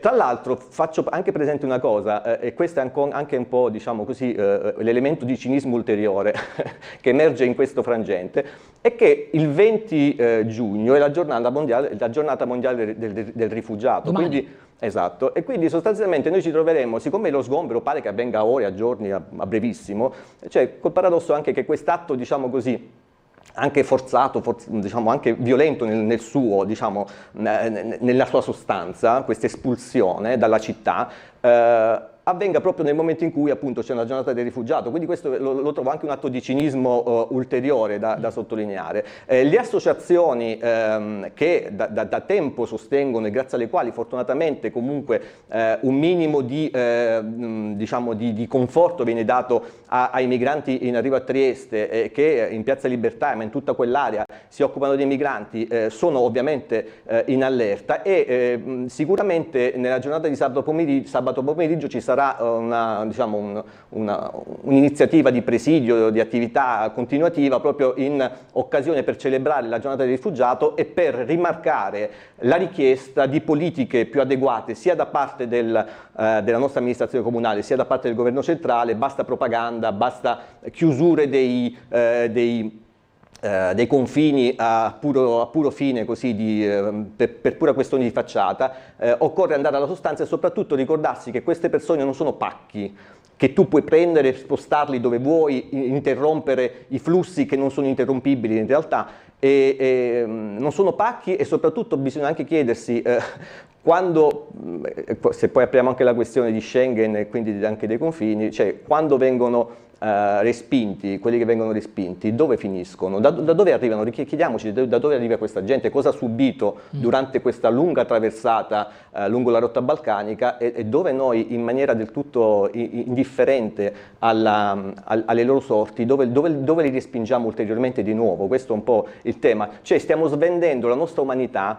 Per cosa? Alla fine per una soluzione che non è una soluzione, che non risolve niente né per noi né per i migranti. Questo è il punto. Sentiamo una telefonata. Buongiorno. Oh, buongiorno a lei e al suo ospite. Niente, volevo fare una segnalazione. Prego. In pratica l'uscita della superstrada uscita Valmaura c'è un'erba alta penso 1,5 metri. Non si vede, quando chiudi il stop non si vede niente per girare. Veramente succederà un incidente. Se per cortesia per voi questa segnalazione che viene tagliare erba, che è altissima. Va bene. Tutto qua. La ringrazio. Grazie. Buona giornata, grazie. Buona giornata, faremo presente a chi di dovere, magari facciamo anche un passaggio per questa segnalazione. Leggo anche una mail che recita: buongiorno Bernardo, un caro saluto a Leo, tuo ospite. Oggi vi lascio un appello sull'attenzione alle truffe. Cari genitori, cari nonni, cari concittadini che vivete in casa da soli, fate molta attenzione, confrontatevi con i vostri figli e nipoti se ne avete, con i vicini di casa, con degli amici di fiducia, financo con una telefonata alle forze dell'ordine, prima di aprire la vostra porta e accettare servizi o interventi da sedicenti, ditte o artigiani o tecnici che non avete mai conosciuto o con cui non avete avuto a che fare in passato. Una verifica in più a 4 mani può evitare pesanti truffe e raggiri che purtroppo sono in aumento, scrive Andrea Marzoli. Insomma, sicuramente sottoscriviamo questo appello all'attenzione e anche a fare un controllo in più rispetto a quanto magari può balenare nella mente delle persone quando qualcuno si interfaccia chiedendo o parlando di contratti, di soldi e soprattutto cercando di entrare negli appartamenti. Una mail invece dice: per quanto riguarda i migranti, chi paga tutto questo servizio offerto a queste persone? Se la domanda è intesa come chi paga l'accoglienza e tutto ciò che ne concerne, sono bandi della prefettura che vengono poi vinti da, in questo caso, cooperative, associazioni che si occupano di gestire fondamentalmente l'accoglienza con i soldi del governo, cioè della prefettura, no? Brattoli. Cioè il funzionamento è questo? Sì, e poi appunto, ma questo è normale che accada in tutti i paesi, quindi voglio dire, non è che si possa mettere la testa sotto la sabbia, è un problema che va affrontato come in tutti i casi, mettendoci anche ovviamente degli investimenti utili. Io mi farei piuttosto una domanda diversa in questo caso: chi paga e perché paga tutta la ristrutturazione? Adesso sono cominciati, infatti tra l'altro al Campo Sacro, nello Stero Scout, adesso stanno cominciando i lavori, bisogna fare lavori approfonditi perché bisogna anche riadeguare le fogne eccetera. Allora mi chiedo, questo investimento così forte che si sta facendo su quel sito per deportare a Prosecco i migranti, che abbiamo detto non è un sito adatto per nessun motivo, né per i residenti né per i migranti stessi, sono soldi buttati via. Perché fare questo intervento? Ecco, quando si parla di soldi buttati via, quelli lo sono. Quando abbiamo appunto una soluzione in Via Gioia che non richiede nulla di tutto questo e che è molto più economica da questo punto di vista, è molto più funzionale, perché teniamo presente anche un altro aspetto: molti dei migranti che arrivano dalla rotta balcanica qui a Trieste sono in transito, non vogliono restare a Trieste, alcuni non vogliono neanche fare qui le pratiche quindi, e di conseguenza passano anche qui solo per una notte, per due, e vanno via, prendono il treno. Quindi il fatto di stare in zona della stazione è anche, diciamo, un modo per agevolarne sostanzialmente il flusso. Quindi questa idea di portarli lassù, oltre che essere un investimento a perdere da parte del comune da questo punto di vista in più, comunque una spesa in più non necessaria, è anche disfunzionale da questo punto di vista. Infatti questo l'ha anche sottolineato il nostro consigliere comunale Kevin Nicolini, che praticamente questo aspetto l'ha sottolineato in maniera molto forte. Io negli ultimi mesi ho aderito, io come altre persone, all'appello anche venuto dal Vescovo Trevisi, che ha praticamente appunto la diocesi con la Caritas ha aperto un dormitorio aggiuntivo in via Sant'Anastasio, ormai da quest'inverno, all'inizio di quest'inverno, e quindi ho potuto vedere con mano quello che si dice, quello che sto dicendo, nel senso che abbiamo lì numerose persone che arrivano per una notte in transito e che praticamente cercano un ricovero per dormire, specialmente in inverno, ovviamente la questione più importante, più urgente. Arrivano intere famiglie di passaggio che devono prendere poi un treno alle 5 del mattino, devono andare via subito, quindi anche questo è un aspetto da considerare. Purtroppo la situazione è quella che abbiamo tutti sotto gli occhi e non serve mettere la testa sotto la sabbia, e soprattutto non bisogna abboccare alla propaganda di chi ci dice, di chi ci ha detto facciamo i blocchi navali, muriamo i confini, perché questo lo stiamo vedendo che non è possibile, è un'azione propagandistica che non porta a niente dal punto di vista pratico, distrae le persone e comunque è molto costosa, perché ricordo anche, a proposito di soldi buttati via, che comunque tutto l'apparato di controlli che è stato messo in piedi ai confini, bloccando Schengen, sospendendo Schengen, è molto costoso e i suoi effetti sono assolutamente irrisori rispetto al costo, quindi anche qui soldi buttati per propaganda. Altra telefonata, poi ho una domanda, Brattoli, su questo argomento, così insomma stimoliamo un po' anche la discussione, più che discussione, il nostro dialogo. Buongiorno. Sì, pronto, buongiorno, sono in linea? Sì. Dottor Gullotta, buongiorno a lei e al suo ospite, sono Fulvio. Sì. E guardi, indubbiamente la questione dell'immigrazione o va risolta da tutti, ma alla fonte, da dove partono queste persone, se no diversamente sarà molto difficile risolverla. Bisogna insegnare a uno a coltivare il proprio orto, non basta dargli il piatto di minestra ogni giorno. Non basta, non serve, bisogna imparare a queste persone a sviluppare. Dove non c'è acqua è un'altra questione, dove c'è la desertificazione è un'altra questione, là bisogna risolvere in un'altra maniera, ma solamente dando sviluppo a questi paesi da cui partono queste persone. Ma non è questa la domanda che volevo fare al signore. Siccome ha detto che su Campo Sacro si stanno buttando via soldi, io vorrei portare la questione dello spreco di denaro fatto in Portofranco Nord, detto Porto Vecchio, contro legge. Perché tutti quanti hanno una certa avversione sulle leggi, su certe leggi della Repubblica Italiana. Io parlo sempre del territorio libero. E guardi, Wikipedia adesso ho aperto, quindi non è una cosa mia, non è. L'istituzione del territorio libero di Trieste è formato temporaneamente da una zona A e da una zona B. La zona A, 222 km quadrati, cominciava a Duino e terminava a Muggia. Nel 1954, cessata l'amministrazione anglo-americana, subentrava l'amministrazione civile del governo italiano.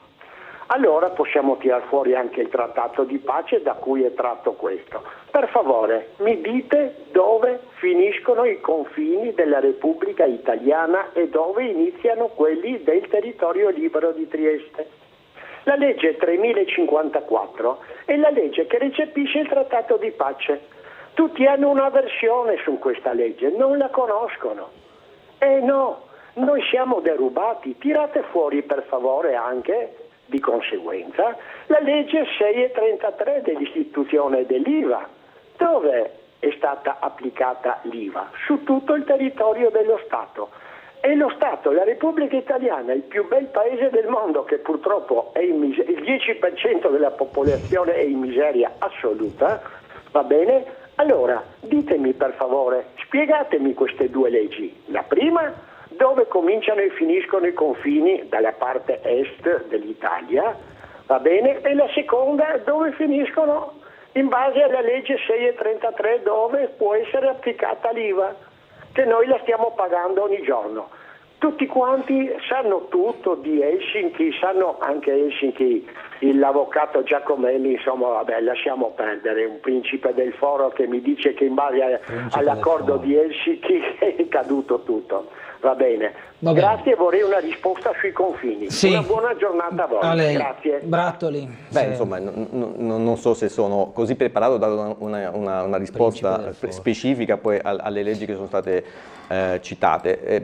I confini sono quelli appunto che conosciamo, oramai sono confini consolidati, quelli della Repubblica Italiana, e credo che con gli ultimi dubbi, appunto, con la restituzione di Trieste all'Italia del 1954, la questione in un senso o nell'altro sia stata chiusa. Se il tema è quello dei punti franchi, i punti franchi internazionali esistono, e il punto è che vanno attivati fino in fondo, e per fare questo esistono già i presupposti per poterlo fare, però per fare questo occorrono degli atti governativi specifici che decretino esattamente diciamo, l'attivazione di questi punti franchi internazionali che esistono, e soprattutto a quel punto possano attivare anche i potenziali di investimenti in termini di impresa che possano usufruire di questa possibilità di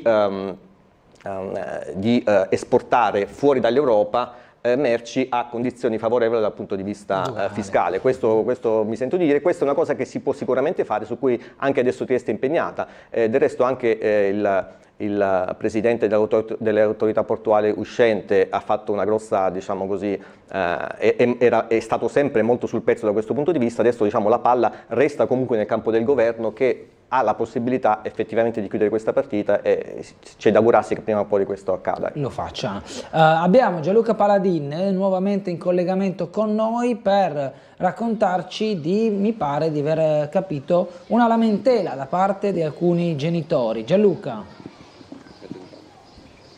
Sì, Bernardo, di nuovo buongiorno. Esatto, siamo al ricreatorio Ricceri e ovviamente è una situazione che tiene banco ormai da molto tempo, la situazione delle graduatorie per la frequentazione proprio di questi centri comunali, ma adesso ci spiegheranno meglio alcune mamme interessate ovviamente alla cosa, poi sentiremo anche le parole della politica e interrogheremo anche gli uffici competenti, ma innanzitutto capiamo assieme il problema anche a beneficio dei telespettatori. Allora, siamo qui davanti al ricreatorio, buongiorno innanzitutto, grazie per essere qui, per averci chiamato. Che cosa succede? Cioè, qual è il punto, diciamo, nevralgico attorno a cui ruota il problema? Allora, come ogni anno sono state create le graduatorie per i ricrestate, che è un servizio messo in campo dal Comune da diversi anni. A differenza di quanto accade in inverno, il ricrestate ha dei criteri e dei punteggi per entrare dentro, quindi per essere assegnati al ricreatorio di riferimento diversi. Nello specifico ci sono 3 criteri che si sono ripetuti quest'anno come lo scorso anno. Riguardano, diciamo, il fatto che il bambino ha un certo punteggio per entrare se è seguito da un solo genitore, ha un altro punteggio se invece ha 2 genitori lavoratori, e poi ha un punteggio se ha compiuti 6 anni d'età nel periodo estivo e entra nella scuola primaria a settembre dell'anno in corso. Questi 3 criteri, che sono 3 criteri importanti, escludono completamente quello che è il criterio che noi chiamiamo della continuità, cioè di tutti quei ragazzi che durante l'inverno frequentano il SIS, che è il servizio sempre messo in campo dal Comune, o che frequentano il ricreatorio invernale. Quindi di fatto cosa sta accadendo da 2 anni a questa parte? Che il ricreatorio si popola di ragazzi e bambini che magari in inverno non sono presenti, non sono presenti nel ricreatorio, mentre di fatto vengono esclusi molti bambini e molti ragazzi che d'inverno sono presenti e che seguono dei progetti anche di continuità educativa e territoriale con gli educatori. A corollario di tutto questo c'è da dire che in questa esclusione del criterio della continuità, che una volta mi dicono c'era, e anche i 104 ne risentono, quindi tutti i ragazzi che hanno problematiche di diverso tipo sono esclusi. Il criterio della 104 non c'è proprio, ma già il criterio della continuità potrebbe offrire, diciamo, un trampolino di lancio per inserire questi ragazzi che hanno delle problematiche. Okay. Allora, direi che abbiamo anche capito che è una situazione ancora più particolare, perché le mamme qui presenti per se stesse, per i loro figlioli, hanno già messo a posto questa situazione, giusto? Cambiamo mamma, vado da lei, così facciamo sentire un'altra voce, che peraltro ci conoscevamo già. Allora, già insomma ha spiegato molto bene il problema, quindi voi sostanzialmente chiedete un incontro che ci dovrebbe essere anche con l'assessore competente, giusto? Sì, esatto, buongiorno a tutti. Io ringrazio già il Comune, perché la prossima settimana saremo a colloquio con l'assessore De Blasio e esporremo appunto queste criticità viste da noi utenza, in modo da avere un dialogo costruttivo con il Comune e se possibile rivedere un attimo queste graduatorie, anche perché un altro criterio che va a incidere molto sulla frequenza delle ricrestate è che a parità di punteggio entra il bambino più piccolo. Di conseguenza tutti i ragazzi che hanno un fratello, una sorella, della prima elementare, seconda elementare e terza elementare, entra di diritto tutti e due i minori. Per chi invece non ha un fratello più piccolo, una sorella più piccola, viene escluso completamente dal ricreatorio. Quindi noi già dalla terza elementare abbiamo visto questa criticità, quindi questa esclusione di bambini a causa dell'età. Poi il problema grosso, diciamo, secondo noi, è il problema dei ragazzi delle medie, diciamo quinta elementare in su. Esatto, perché lì se io non ho fratelli, sorelle più piccole non entro e rischio veramente di lasciare a casa dei ragazzi in un'età critica, anche perché il Comune per i ragazzi dai 6 ai 11 anni offre il servizio di ricrestate e centro estivo, mentre dagli 11 anni in su solo il servizio di ricrestate. Tra l'altro il Comune sponsorizza un bellissimo progetto che è il Growing Up, dedicato alla fascia dagli 11 anni in su, facendo delle attività di aggregazione in quest'età che sappiamo un po' particolare, in modo da evitare di disperdere questi ragazzi e di diciamo, abbandonarli se stessi, tra virgolette, ma in modo anche da dare a loro la possibilità di confrontarsi in un ambiente comunque dove ho del personale di riferimento che mi segue tutto l'inverno, con cui ho un certo dialogo e che è una seconda famiglia. No.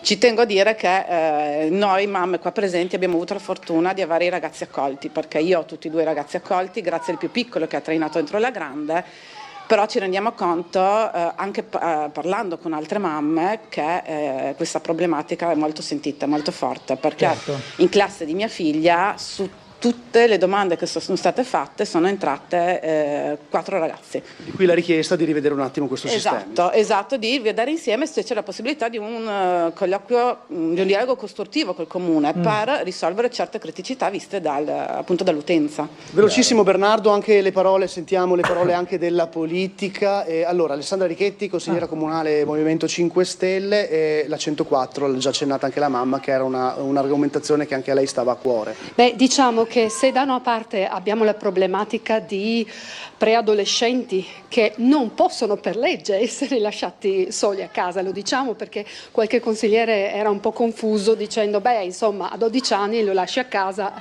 no, per legge i ragazzi di 12 anni non li puoi lasciare a casa e quindi li rendi fragili per tutta una serie di problematiche. C'è poi il mondo della 104, cioè il mondo della disabilità. Che è completamente escluso e questo a mio avviso è veramente grave, escluso come criteri. Per cui di fatto i ragazzini, se non hanno un fratello o una sorella, se oltre la terza, quarta elementare non riescono a entrare nel ricreatorio. Ma poi escluso perché di fatto alla assenza così di criteri per priorità per poter usufruire del servizio corrisponde anche un'assenza completa di progetto.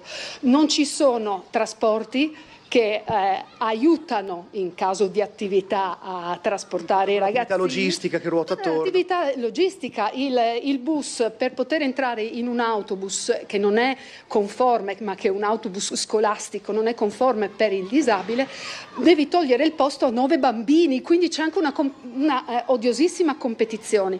Poi le stesse attività sono attività spesso non adatte ai ragazzini con disabilità, per cui o restano a casa o restano purtroppo tante volte non coinvolti nelle attività stesse. Questo è gravissimo perché un ragazzino ha bisogno di continuare a rimanere in contatto con gli altri coetanei, e questo è vero sempre e in particolar modo in caso di disabilità. C'era il timore, ultimissima battuta, Bernardo, col consigliere del Partito Democratico Luca Salvati, che non si potesse fare niente. In realtà, insomma, forse si può lavorare, Salvati, sul un avanzo di bilancio che possa portare a non so, qualche provvedimento in tal senso. Ma, diciamo così, i giochi per gran parte quest'anno sono fatti, però non è il primo anno. Ogni anno noi abbiamo sempre richiesto la convocazione di questa commissione che, devo dire, onore al merito, è sempre stata poi svolta. Il tema che ogni volta noi chiedevamo in questi 2 anni che venisse ripreso, per esempio, il criterio della continuità, giustamente citato da una delle mamme, cosa che sino ad oggi non è stata fatta. Ecco perché avevamo fatto anche una raccolta firme nel 2022, quindi diciamo che ci aspettavamo un maggior ascolto, solo che questa volta abbiamo deciso, pensiamo che 2 cose possano e debbano essere fatte, una nell'immediato, almeno cercando di limitare il più possibile i danni per quest'anno, ovvero, visto che andremo il prossimo mese a luglio alla variazione di bilancio, dove ad oggi risultano 8.300.000 euro di avanzo libero. E ci tengo a sottolineare un dato, c'è stato un aumento di più del 10% delle domande fra centri estive e ricrestate. Noi chiederemo che gran parte di quella parte dell'avanzo libero venga destinato per accogliere un maggior numero di utenti e quindi di bambini. E l'ultima cosa, questo sì che lo faremo quest'anno, chiederemo già a partire da novembre-dicembre di ritrovarci in modo da costruire i criteri di cui parlavano giustamente le mamme sin da subito, e non trovarci per l'ennesima volta con i criteri già stabiliti dalla politica o comunque dai tecnici, senza consultare rappresentanti delle mamme, genitori e anche parte politica, noi di opposizione. Grazie anche a lei, Salvati. Allora, grazie ovviamente anche ad Alessandra Richetti e alle mamme qui presenti, che ricordo rappresentano gli interessi soprattutto di altre persone che sono state come dire, meno fortunate in questo contesto. Torneremo sull'argomento, vi ringrazio per il lungo spazio che ci avete concesso e vi restituisco la linea. Dobbiamo andare in pubblicità, dovevamo farlo 10 minuti fa, quindi lo facciamo adesso, e dopo con Leo Brattoli torniamo sugli argomenti legati alla città. C'è ancora poi tutta la partita di via Frausin che volevo affrontare con lei, se ha piacere. Ci vediamo tra poco. Dell'abbattimento.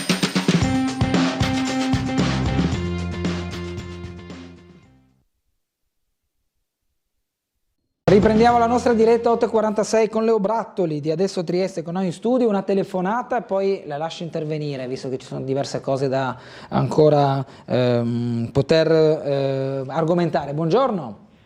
Sì, un buongiorno a voi. Prego. Ecco, volevo dire al consigliere o quello di Adesso Trieste, che non mi ricordo come si chiama. Leo Brattoli. Perché buttare via i soldi?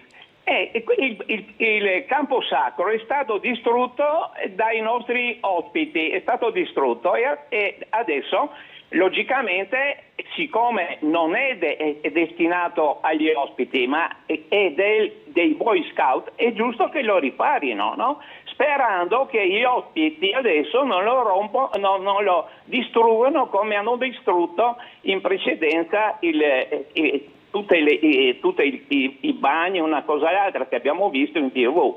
Ecco, la maleducazione che queste persone ci costano, perché ci costano quando che fanno baruffa in giro per Trieste, e di baruffe ne abbiamo molte, quando vanno a finire in ospedale occupano posti che non dovrebbe, che potrebbero occupare chi veramente ne ha bisogno e non chi va a fare baruffa per strada.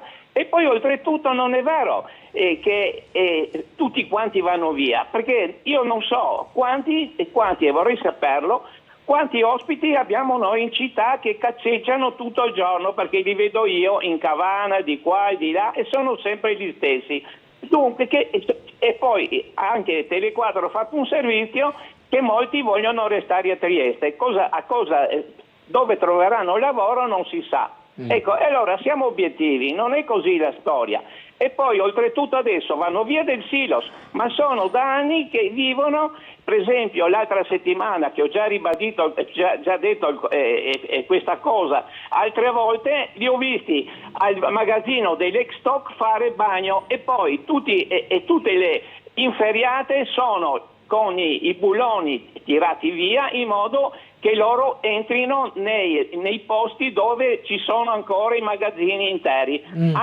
Ho sentito dire che anche la mensa, ex mensa del Porto Vecchio, è occupata non da adesso, ma da da anni, perché logicamente non tutti vivono nel silo, il porto è completamente zeppo, pieno di persone da tutte le parti dove possono dormire, pieno di immigrati. Dunque non so perché, bisogna fare qualcosa per questa situazione, no? Non si può lasciare questa gente che sporchi, di escrementi, di tutto, di dove vanno e dove risiedono. Grazie. Brattoli. Allora, io dico questo, l'intolleranza non è una soluzione, allora non bisogna avere atteggiamenti intolleranti, dire che ci sono persone da anni, in alcuni casi c'è chi si ferma, ma in realtà la verità è che non è che sono sempre le stesse persone, c'è una altissima rotazione di persone che arrivano e che vanno via in qualche modo, e il fatto che restino tanto tempo a Trieste, più del necessario, è perché appunto da un lato tutte le procedure burocratiche che dovrebbero essere fatte in tempi congrui vengono in realtà svolte a partire dalla questura in tempi lunghissimi, quindi questo è il primo problema, no?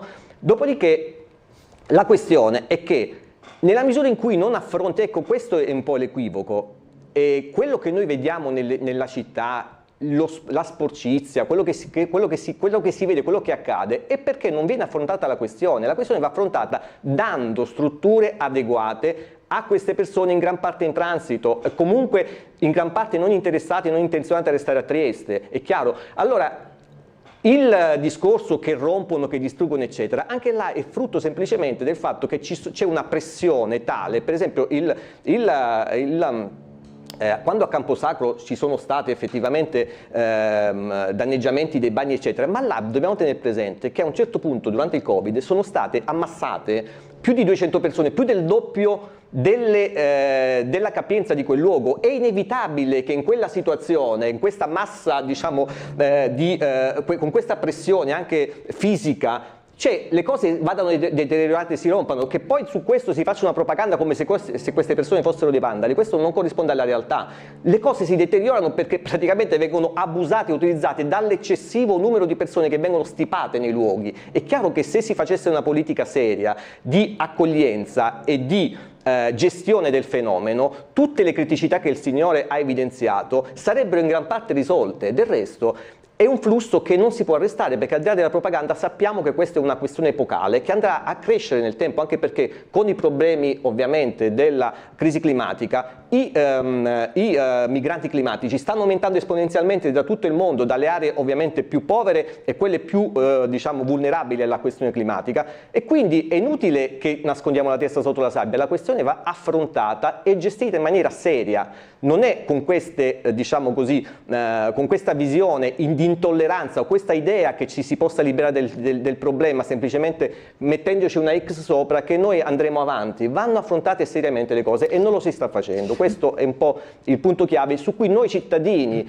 dobbiamo interrogarci, dobbiamo pretendere dalla politica a tutti i livelli delle risposte serie, concrete e umane. Il telespettatore ha parlato del Porto Vecchio, voi di Adesso Trieste farete un questionario riguardo al Porto Vecchio sulla scorta di quello che avete fatto per quanto riguarda la sanità.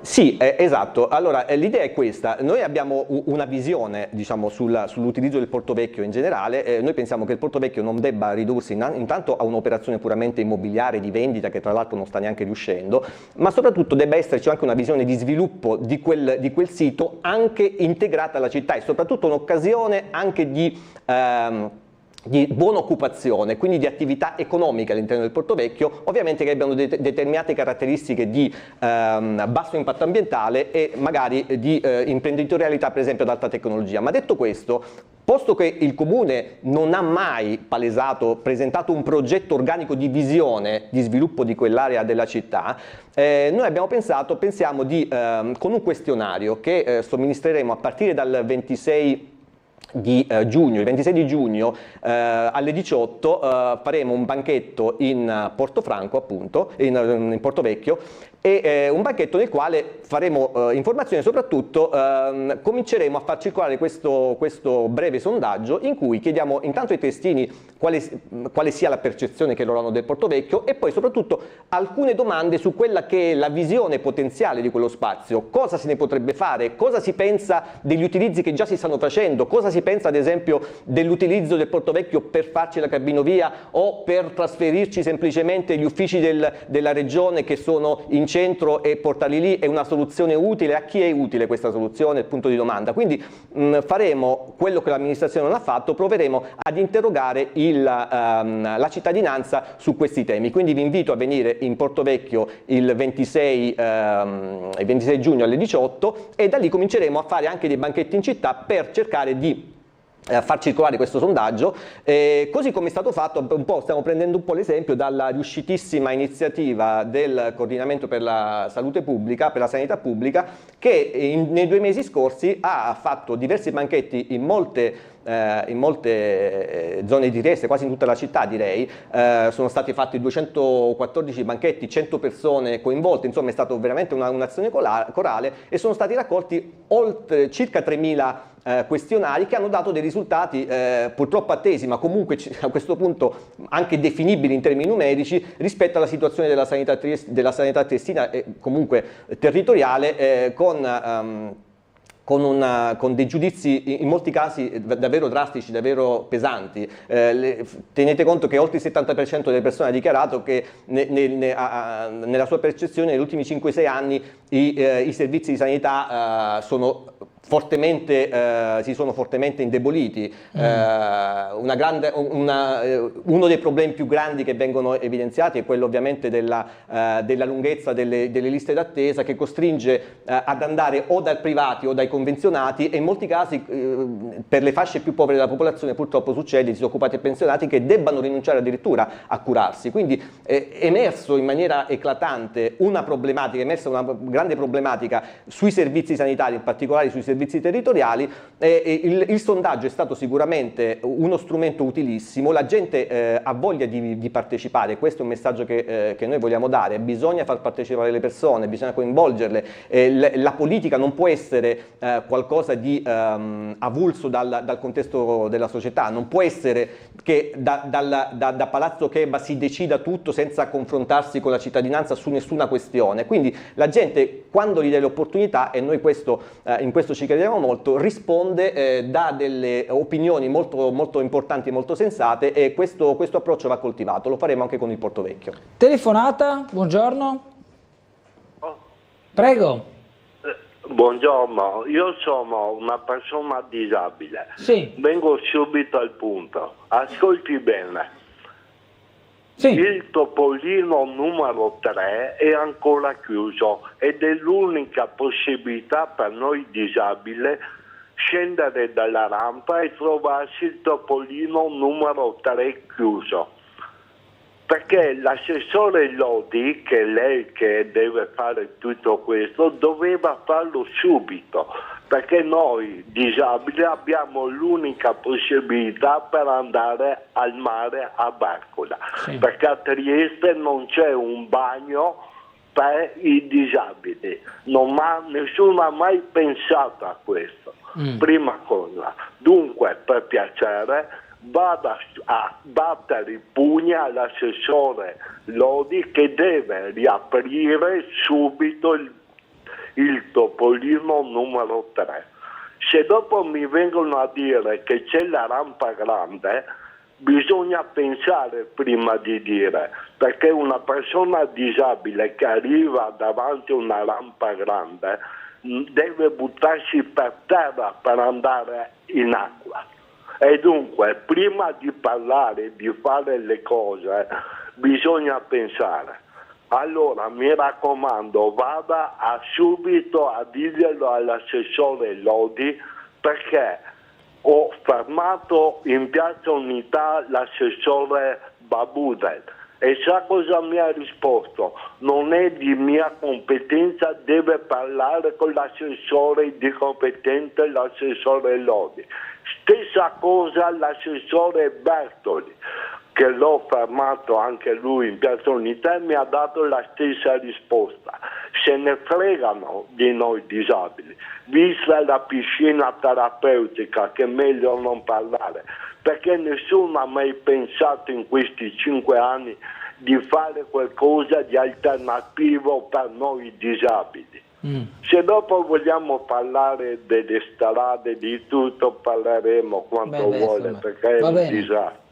Però l'importante per me è riaprire quella Topolino numero 3, perché è l'unico accesso per noi disabili per andare al mare. Grazie. La ringrazio e spero che vada a battere i pugni per avere questo. Grazie.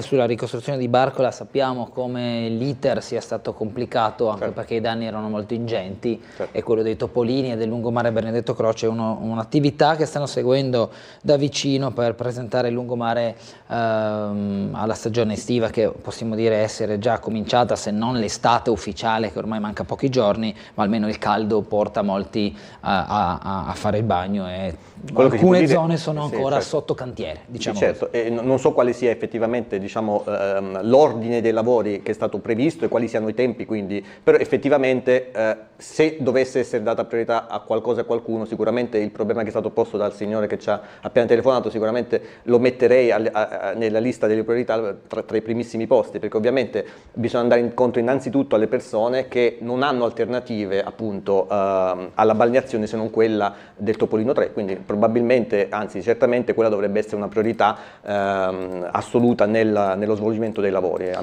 mio parere. Sabato invece avete l'assemblea? Sì, allora adesso Trieste è un'associazione innanzitutto, oltre che un gruppo politico con i suoi rappresentanti istituzionali, e abbiamo l'assemblea cittadina che per noi è l'organo sovrano della nostra associazione. Faremo questa importante assemblea sabato 22 giugno a partire dalle 10 al binario 9, e discuteremo al nostro interno di questioni molto importanti che attengono sia all'organizzazione nostra come adesso Trieste, ma anche agli sviluppi futuri della politica cittadina, anche in vista delle prossime elezioni, quindi anche come affrontare il dialogo con le associazioni, i comitati, gli altri partiti, e poi soprattutto noi siamo suddivisi al nostro interno in assemblee tematiche sui temi dell'ambiente, del lavoro, della cultura e del sociale, e riuniremo le nostre assemblee tematiche proprio per sviluppare nuove iniziative su questi temi che sono temi cruciali per la cittadinanza. Brattoli, la prossima volta parleremo anche dell'ex Pavan, perché ormai sono le 9 e quindi la saluto, la ringrazio e le auguro una buona giornata. Grazie a lei, grazie a tutti. Ci fermiamo per la pubblicità e tra poco in compagnia dell'assessore comunale Everest Bertoli.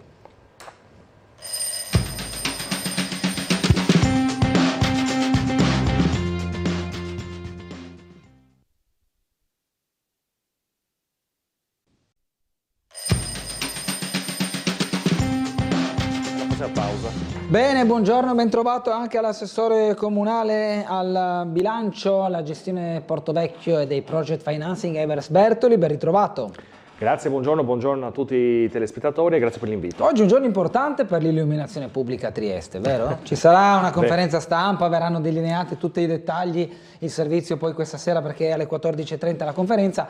Diamo giusto il senso di questa operazione. Beh, insomma, appunto poi alle 14:30 sveleremo, in realtà non è un progetto misterioso, ma è un progetto che inciderà profondamente, il secondo tra l'altro che portiamo, perché il primo progetto per quanto riguarda l'energia l'avevamo già annunciato e fatto partire dal 29 di gennaio per quanto riguarda l'energia elettrica e il calore degli edifici interni del comune. Questo invece è il progetto dell'illuminazione pubblica, quindi dell'energia elettrica, un progetto che porterà, do alcuni numeri così grandi, poi dopo entreremo nei dettagli, insomma una concessione lunga di 13 anni per poco più di 70 milioni di euro, sono previsti 26 milioni di euro di investimenti totalmente privati, 26 milioni incluso l'IVA e la progettazione, e che porterà, uno dei soldati importanti per esempio, porterà ad un risparmio energetico per il comune di Trieste del 71% rispetto ai consumi attuali, e questo non solo vuol dire appunto consumare meno energia elettrica, ma vuol dire anche ridurre per esempio notevolmente le emissioni di CO2 e quindi dare anche noi il nostro contributo importante nella lotta ai cambiamenti climatici, ma vuol dire anche consumare meno energia, quindi produrre, che viene prodotta prevalentemente, sappiamo, in Italia da fonti fossili. Questo però è uno solo degli aspetti di un progetto molto più ampio che introdurrà tantissime novità per i triestini. Per esempio, guarda, ne cito ancora un secondo, sono previsti i sensori di parcheggio per tutti i posti dei parcheggi riservati alle persone portatori diversamente abili, portatori di handicap, giusto per segnalare in tempo reale se qualcuno fa il furbo e quindi permettere a queste persone poi di avere il posto libero in qualsiasi momento. Insomma, un progetto globale che alla fine si saranno 2 anni per realizzare gli investimenti. Alla fine di questi 2 anni, sommato all'altro progetto del calore portato avanti con Siram e il gruppo HSE, porterà a rinnovare, non solo a rinnovare fortemente il parco tecnologico del Comune di Trieste, ma farà di Trieste una delle città più green e smart in Italia. Una riduzione dei consumi che si traduce in un risparmio anche economico. Si traduce in parte un risparmio economico diretto immediato, perché appunto dopo il 71%, e in parte gli stessi investimenti vengono finanziati con questa riduzione dei consumi. Insomma, sicuramente per i triestini si traduce nel fatto che il Comune non deve mettere risorse proprie per fare questa innovazione tecnologica, e quindi quelle risorse, quei 26 milioni che mette il privato, li possiamo destinare ad altri investimenti in città. Come anche l'abbattimento della Tari. Beh, come anche l'abbattimento della Tari. Visto che ne abbiamo parlato, lunedì sera andrà in Consiglio. Io credo che Trieste sia l'unica città in Italia che può permettersi di portare appunto una tassa rifiuti della stessa cifra. Poi ci saranno delle lieve variazioni all'interno, dove le famiglie pagheranno 1% in meno e le attività economiche commerciali pagheranno 1% in più, perché sono cambiate alcune metrature, però siamo l'unica città. Se pensiamo insomma che le città più virtuose, Firenze per esempio ne porta un aumento del 3%, ma Bologna ne porta 8% di aumento, Ancona 9%, per non parlare del caso di Napoli che viaggia tra i 13 e i 20%, Torino 7%, ecco, una virtuosa gestione della città ha portato e porterà perché per quest'anno i nostri concittadini di non aumentare la tassa rifiuti e presentare la stessa cifra, che ne dica qualche consigliere d'opposizione che continua a sostenere in sostanza che abbiamo aumentato le tasse. Andiamo ad ascoltare una telefonata, buongiorno. Pronto, buongiorno. Prego. Buongiorno, sono Giovanni, buongiorno Guilotta, buongiorno al suo ospite. Buongiorno. Buongiorno. Mi scusi se non interpello il suo ospite, volevo dire una cosa, mi permetta di dire che ascoltavo prima che mi è venuta la pelle d'oca. Cioè, mio padre ha 25 anni e è finito un anno in campo di prigionieri in Germania per combattere la guerra. Prima di sentirmi dire ai ragazzi di 25 anni che sono qui, che scappano dalla guerra, ci penserei 2 volte a dire queste cose qua, perché altrimenti a quest'ora siamo qui tutti in biondi occhi azzurri a parlare tedesco. E questa è una polemica che volevo fare prima, ma chiudo qui. Io ho chiamato per lei, dottor Guilotta, io chiamo Tele4, io sono frequentatore assiduo, vado ogni giorno a Montegrisa, non da fedele, premetto, non da fedele. Però ci sei il bosco, vado su quei meccani, prendo il caffè, faccio quell'azione al bar. Io come tante persone, io ho quasi 70 anni, come tante persone vanno là, passano... una volta si poteva stare là, c'erano tanti anziani, ripeto, tra cui anch'io, 70 anni più o meno anziani di parete. Si andava su, si guardava il panorama, si prendeva il fresco. Adesso da un paio di... non si può entrare più dopo le 19. C'erano tutte delle belle panche non dall'alto entrata della chiesa. Dall'altro lato di Montegrisa c'era un prato, c'erano tante panche e tavolini, la gente si metteva, qualcuno si portava il panino, ma premesso, c'è gente che ha esagerato, ha fatto veramente chiasso, premesso che questo, c'è stata molta gente in civile, questo devo dare atto. Adesso tutto un colpo, non si può più andare dopo una certa ora, tutti i tavolini che erano davanti al bar erano dei tavolini anche sotto gli alberi, c'erano tante persone anziane che giocavano la partita di carte, si prendeva il caffè, c'erano tanti ragazzi che il sabato e la domenica lavoravano per il ristorante, quindi si facevano anche qualche soldino, ragazzi, studenti, non lo so. Adesso tutto un colpo non si è capito perché hanno dimezzato i tavoli, hanno tirato via tutte le panche da sotto gli alberi e non si può stare più. Cioè non possono più aprire un ombrellone, quindi chi vuole prendere un caffè, ripeto, tante persone anziane come me che stavano lì a prendere un po' l'aria fresca. Adesso tutto un colpo non si può più, non si capisce perché. Ok. Voi che siete là con la curia, voglio chiedere se potete intervenire, anche magari io chiamo Tele4, venite su, si può parlare con le persone che siamo su, ecco. Va bene, va bene, va bene. Fare questa cosa qua, perché veramente tante persone anziane adesso non hanno neanche un metro quadrato per prendere un po' di fresco con sto caldo che sta arrivando. Ecco, solo questo volevo chiedere. Ok. Vi ringrazio e vi auguro una buona giornata. Grazie Giovanni. Sì, non conoscevo i criteri di Montegrisa, gli orari, non ero a conoscenza, sono molto onesto in questo e quindi magari facciamo una verifica, insomma, poi Assessore non so se c'è qualcosa che può riguardare... Tutto è tranne che competenza comunale, no, di fatto. Vabbè, insomma, verificheremo Giovanni, magari ci sentiamo anche in separata sede, insomma, e concordiamo un passaggio congiunto in quel posto. È giusto segnalare i ritardi sui giusti servizi, Topolini, tutti gli accessibili non sono ad oggi aperti al pubblico come stabilimento. Chiedo se alla Lanterna si attiva la rampa prima di affermare che a Trieste non ci sia un accesso al mare adeguato, scrive Fabio. Volevo infatti inserirmi nella telefonata della persona che ha chiamato prima del cambio ospite, la persona disabile, che lamentava che il terzo topolino, la rampa che permette l'accesso al mare, non è accessibile. Il telespettatore ha anche detto che l'unico modo per una persona disabile per accedere al mare, c'è anche la rampa della Lanterna del Pedocin nel lato uomini. Io ho fatto un passaggio al Pedocin, sarà stato 2 settimane fa, per verificare alcuni lavori e ne abbiamo fatto un servizio. La rampa mi pareva utilizzabile, non mi pareva rotta o in manutenzione, però lungi da me che magari subito dopo che sono andato via io hanno messo un nastro per dover fare qualcosa, non lo so onestamente, però mi pare sia accessibile, Bertoli, le risulta, no? Ripeto, non lo so perché non sono l'assessore competente in sostanza, quindi non sono andato a fare una verifica. Però, 2 settimane fa è stata attivata e giustamente c'è la mia collega Lodi, insomma, che segue questa parte, così come anche i Topolini. Insomma, ricordiamoci che dopo la tragica mareggiata del novembre dell'anno scorso, i lavori sono stati fatti in tempo di record, anche se non sono fruibili tutti i Topolini, più della metà sono stati riaperti. In questo momento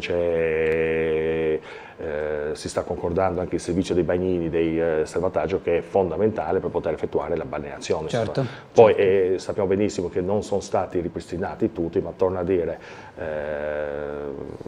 dopo quell'evento tragico di novembre, eseguire questi lavori anche molto corposi, perché poi sono valsi quasi 6 milioni di euro in 4 mesi, insomma, secondo me è stata una bella prova e importante segnale che l'amministrazione comunale triestina ha dato di attenzione e di capacità di agire e di reagire in questi momenti critici nei confronti della città.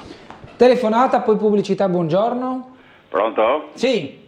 Buongiorno dottor Bullotta, buongiorno al suo ospite, sono Nevio Santini, buongiorno di nuovo. Prego. Allora, prima non sono riuscito a prendere la linea, ma quel signore lì, il vostro ospite, era assai esagitato la questione di migranti, noi dobbiamo fare questo, dobbiamo fare quell'altro, dobbiamo fare questo terzo, ma sono troppi, hanno strutture non adeguate, ma per me li potrebbero mettere anche i duchi d'Aosta, se pagano loro, per me non ci sono problemi, assolutamente.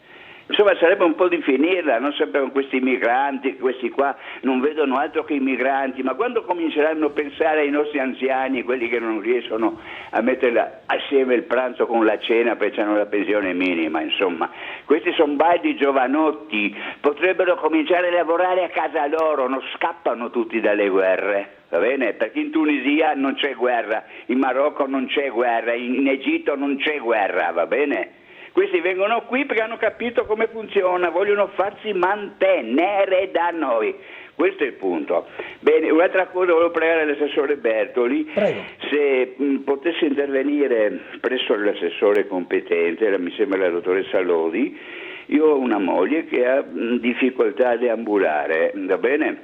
E l'unico topolino che era veramente importante è sempre chiuso, va bene? Perché lì dove c'è la rampa per i disabili ci sono montagne di pietriscole queste. Manca la ringhiera, ma dove hanno ordinato questa ringhiera a Honolulu? Non so, per fare una ringhiera cosa ci vuole?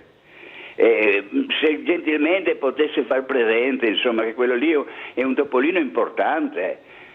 Quelli più importanti sono tutti chiusi praticamente. Se potesse intervenire, non so, suggerire alla sua collega un intervento più, perché è inutile che mettano sulla ringhiera a ottobre-novembre, non serve più, no? Grazie, buongiorno. Grazie, che mi pare sia il terzo topolino come da telefonata precedente. Come ho detto, a parte il fatto che insomma, ne parlerò già oggi stesso con Elisa, perché alle 2:15 abbiamo una giunta, insomma, quindi ci vediamo con la collega Elisa, lavoriamo in contatto ristretto ogni giorno e tutto, e quindi sicuramente ne parlerò. E poi giustamente, ripeto, siccome non siamo tuttologi, ognuno segue le sue competenze e le deleghe. Torno a ribadire, in sostanza, è giusto e importante che vengano ripristinati il prima possibile. Io ritengo, anche se non è stato fatto il 100%, ma dopo i danni mostruosi che ci sono stati poco più di 7 mesi fa, è stato eseguito uno sforzo mostruoso per rendere accessibili e fruibili almeno una parte per il periodo estivo. Non so, sinceramente lo dico perché giustamente insomma la collega Lodi, non so a che punto è l'arrivo della ringhiera, ne parleremo oggi, ma sono convinto che ci si sta adoperando ognuno nelle proprie capacità e competenze per riaprire anche gli altri topolini, così come anche il collega Babudra ha fatto un ottimo lavoro per quanto riguarda per esempio il lungomare di Barcola, dove sono stati ripristinati. Lo sappiamo, purtroppo è un evento, quello che è successo l'anno scorso in sostanza, che non si ripeteva, non accadeva da oltre 40 anni, perché c'è stata una mareggiata del genere, ma molti anni fa. Dobbiamo andare pubblicità, ci fermiamo per qualche minuto, tra poco.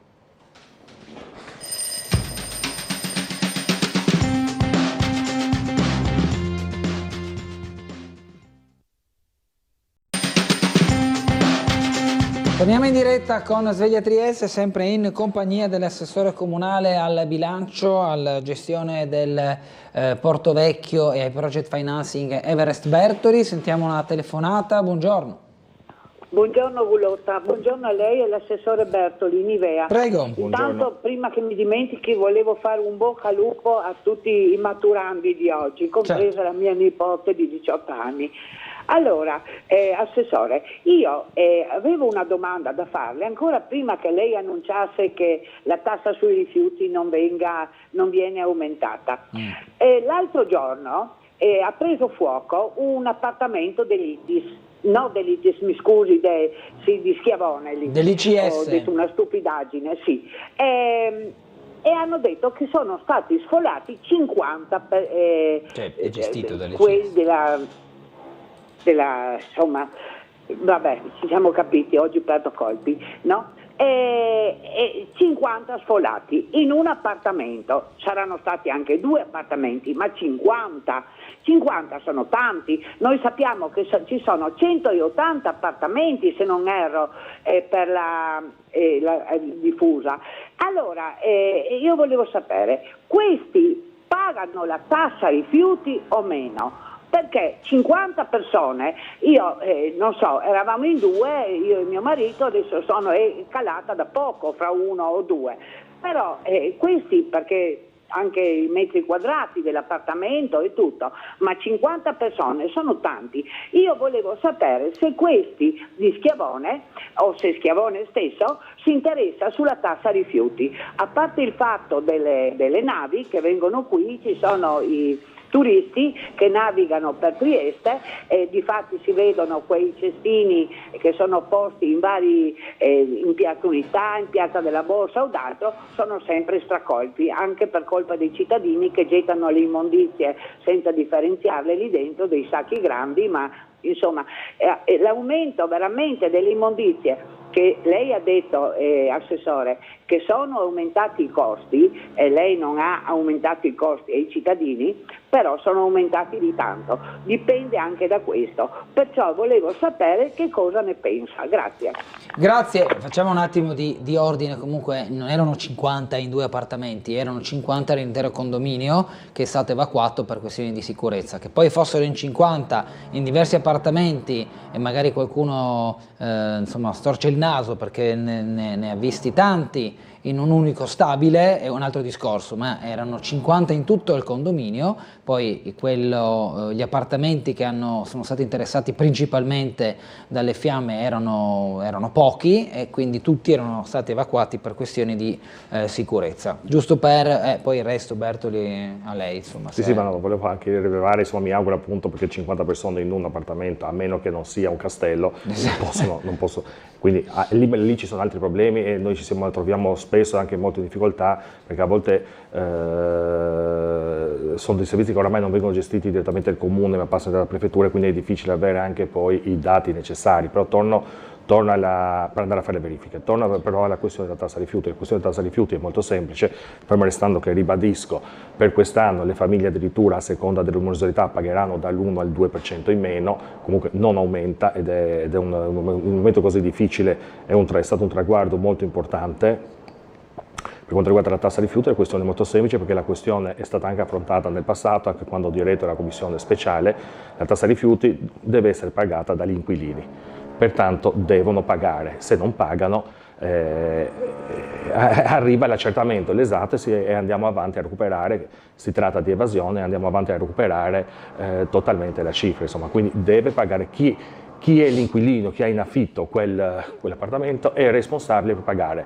L'ICS lo sa benissimo, adesso io non voglio anticipare nulla, ma ci sono anche delle cause che esatto in piedi per questa questione e noi continuiamo a dirlo in modo molto chiaro: devono pagare, e quei soldi che recupereremo serviranno per abbassare la tassa rifiuti a tutti. Altra telefonata, buongiorno. Pronto, buongiorno. Prego. Sono Circoli Alessandro, sono una persona disabile e mi appoggio alle 2 telefonate precedenti arrivate. Sì. E volevo dire che il problema non è solo il terzo topolino, sì, è anche il terzo topolino, perché adesso siamo in estate e ovviamente è importante quello. I problemi sono anche il fatto che non si riesce a entrare in certi negozi e tante altre cose. Io tante volte ho avuto la possibilità di vedere il sindaco, nel senso che l'ho incontrato per strada, però ho sempre avuto delle risposte molto vaghe o addirittura non ne ho avute. Ho cercato anche di fermarlo l'altro giorno, quando c'era la festa della pallacanestro Trieste, ma siccome appunto la mia faccia gli è nota, ha proprio evitato tutte delle volte, sia quando è salito sul palco che quando è sceso, ha evitato ovviamente di interloquire con me. Comunque niente, io ho anche un profilo Facebook aperto, mi chiamo Circoli Alessandro, non ho nessun problema e vi invito ad andare a vedere. Quali sono i principali problemi che lei rileva? Ma guardi, adesso come ne stanno parlando tutti, il terzo topolino. Vabbè, quello l'abbiamo già, sì. Ma ci sono certi negozi che, per esempio, dove sai la carrozzina non riesce a entrare, ci sono dei negozi dove magari entri ma non puoi andare negli spogliatoi a cambiarsi. Le difficoltà a Trieste per un disabile sono veramente tante e questo mi dispiace, perché io tra l'altro ho vissuto via da Trieste per 30 anni e ho fatto tanto per tornare a Trieste.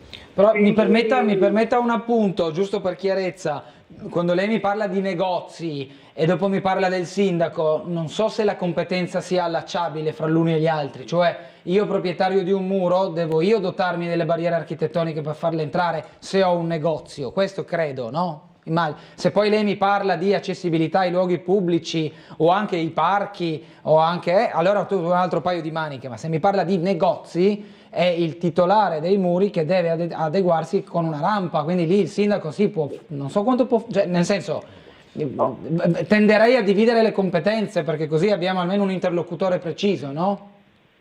Allora diciamo così, che per aiutare il titolare del negozio, siccome fare le pedane, anche quelle semoventi, costa, diciamo che si potrebbe dare un contributo a queste persone perché facciano questi lavori, questi abbattimenti. Questo è già un criterio che ha un suo...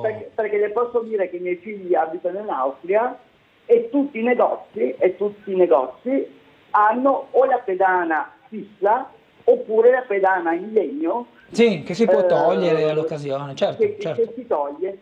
E ho chiesto informazioni e mi hanno detto che per questo ricevono un contributo. Un contributo. Ok, va bene, adesso lo affrontiamo con l'assessore Bertoli intanto. Grazie, insomma, bocca al lupo anche per i disagi che deve affrontare a seguito di queste barriere architettoniche. È possibile erogare un contributo a favore degli esercenti per dotarli di tutti quegli strumenti utili per l'accessibilità? Allora, io ritengo innanzitutto che gli esercenti lo sanno, che anche una persona, un portatore di handicap, un cliente che spende, insomma, e fa parte, e se qualcuno decide di privarsi dei clienti,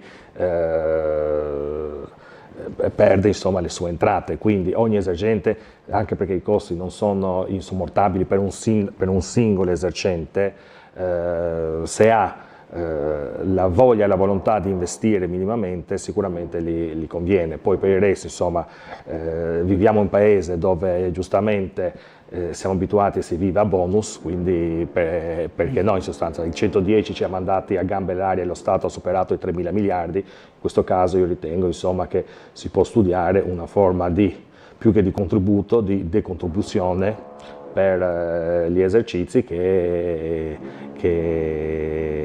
vogliono, poi anche in questo caso parlo, e va fatto molto chiaramente una distinzione, perché parliamo di esercizi e esercizi, in sostanza ci sono magari dei megacentri che non hanno assolutamente bisogno di queste contribuzioni, magari potrebbe essere la bottega piccola che invece quella sì potrebbe aver bisogno. Ok, dobbiamo andare nuovamente in pubblicità, 9:30, ci vediamo tra poco con altre telefonate e affronteremo anche Portovecchio, assessore, così ci dice un po' come sta andando avanti l'opera di progettualità di Porto Vivo, chiamiamolo Porto Vivo. Tra poco.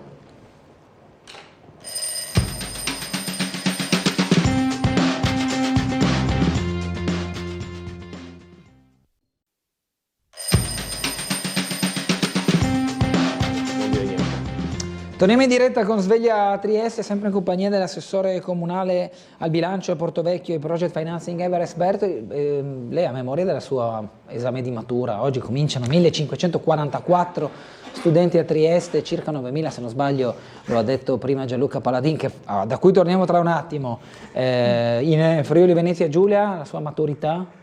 Non solo memoria, ma è stata anche la prima intervista rilasciata alla RAI, perché sono stato uno dei primi ad uscire dall'orale, quindi ho memoria, me la era ricordo. Già precursore di una carriera esatto. Da intervistato. Okay. E per questo che sorrido, insomma, sì, ho memoria, è stato, insomma, anche se sono passati tanti anni, insomma, è stata una bella esperienza. Ricordo la tensione dei giorni precedenti e poi però, almeno nel momento in cui confrontate le prove scritte, soprattutto l'orale, ero abbastanza rilassato, devo dire la verità. Bene, è andata bene. I giorni sì, è andata benissimo, insomma, 60 ai vecchi tempi, 60 sessantesimi. Ah, il massimo dei voti? Bene. Andò bene. Complimenti. Io non mi ricordo neanche più il mio voto. Ma, andiamo da Gianluca Paladin. Dov'è? Buongiorno. Dove è finito? Ce l'avevo in qualche monitor qua. Eccolo là. Sono qua. Buongiorno. Sei al Silos? Sono qua. Ma lo stanno sgomberando, devi andare via. Sì, sono al Silos. Devi andare via? No, non ancora. Vediamo quando avverrà. No, magari venisse adesso, così saremo in diretta e ve lo mostreremo. Buongiorno anche all'assessore Everest Bertoli. Sì, siamo tornati al Silos, è una situazione drammatica e sporca, decisamente sporca. Abbiamo visto topi sgattaiolare da una tenda all'altra, entrare addirittura dentro le tende dove ci sono dei migranti che stanno ancora dormendo. È una situazione ovviamente che va risolta. Ma c'è meno gente? Questo luogo va chiuso, ma insomma si sta lavorando per farlo. C'è poca gente effettivamente, allora facciamo un giro. In realtà la situazione è molto tranquilla in questo momento, perché fuori ci sono anche comparsi degli avvisi, credo, per informare le stesse persone qua dentro dello sgombero imminente. Comunque sia, la situazione, lo vedete, è delineata come sempre, tende da un lato e dall'altro in fila dove dormono le persone che però adesso fra poco dovranno andare via. Chissà se succederà domani mattina all'alba o venerdì mattina all'alba o magari nelle ore successive. Vedo altri topi, tra l'altro, che stanno sgattaiolando da un lato all'altro della fatiscente struttura. Guardate, è veramente una situazione drammatica e igienicamente impossibile, quindi è chiaro che bisogna stare attenti anche per chiunque entri qua dentro e chissà a cosa sono esposti gli stessi migranti che sono appunto in questo luogo che però finalmente verrà dismesso, e aspettiamo tutti quanti assieme questo momento. Ci sono un po' di persone che passano, ma sono davvero tope, altri topi che vedo io. Adesso non pretenderò che Gianluca Valenta riesca a inquadrare ogni situazione, però insomma è abbastanza eloquente la scena che vi stiamo mostrando.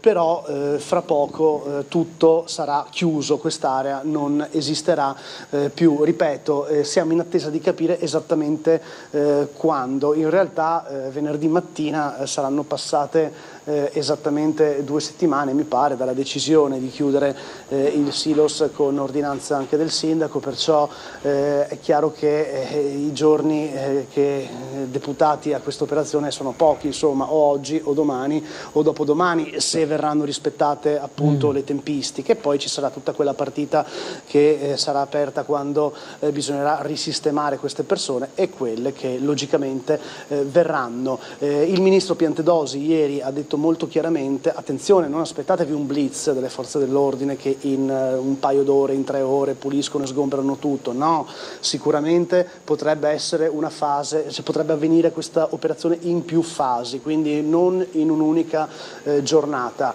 però è chiaro che sarà importante capire quando inizieranno e poi ovviamente la destinazione che avranno queste persone. Sappiamo che Camposacro verrà adibito come centro d'alta rotazione per insomma un punto di prossimità, ma poi lo stesso Piantedosi ha detto i trasferimenti in altre regioni, ma anche nella stessa regione i luoghi deputati ad accogliere le persone sono stati individuati, quindi è chiaro che si parla di trasferimenti in regione e fuori regione, però insomma tutto fa pensare che per Trieste dovrebbe esserci un alleggerimento in tal senso della situazione, anche se è vero, e qui dobbiamo davvero sottolinearlo anche noi, quello che ha detto il ministro Piantedosi ieri: sono diminuiti gli arrivi, sensibilmente diminuiti gli arrivi di migranti a Trieste grazie al rafforzamento dei controlli confinari, quindi è anche questo un dato secondo me importante da sottolineare. Ora però inizia la vera e propria estate, fra poco è il 21 giugno, fra poco inizia l'estate, quindi vedremo se nei mesi più caldi ci sarà una ripresa sostanziale della rotta balcanica. Non indugio oltre, vi ringrazio per avermi ascoltato e vi restituisco la linea, anzi no, Bernardo aspetta, vediamo un attimo una cosa, ve la faccio vedere.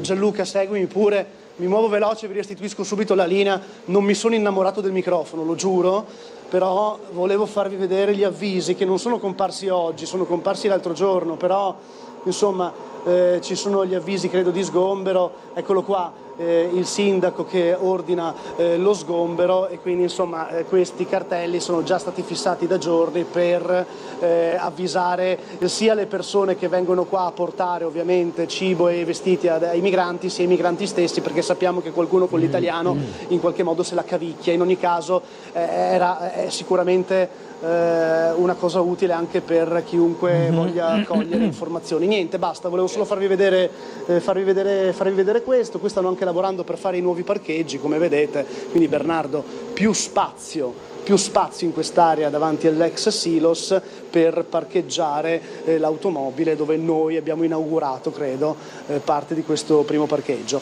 Niente, basta, questa è un'ulteriore notizia corollario di quanto detto finora, e io questa volta, sì, nuovi parcheggi, non mi metto a contarli, però nuovi parcheggi.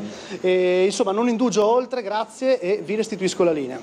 Una mail dice anche: buongiorno, il Silos viene sgomberato, intanto hanno preso posto in un magazzino poco più avanti e più vicino al mare, scrive Chetti, che insomma in qualche modo ci dà modo di capire che il problema non si risolve ma si sposta, no? No, ma il problema non...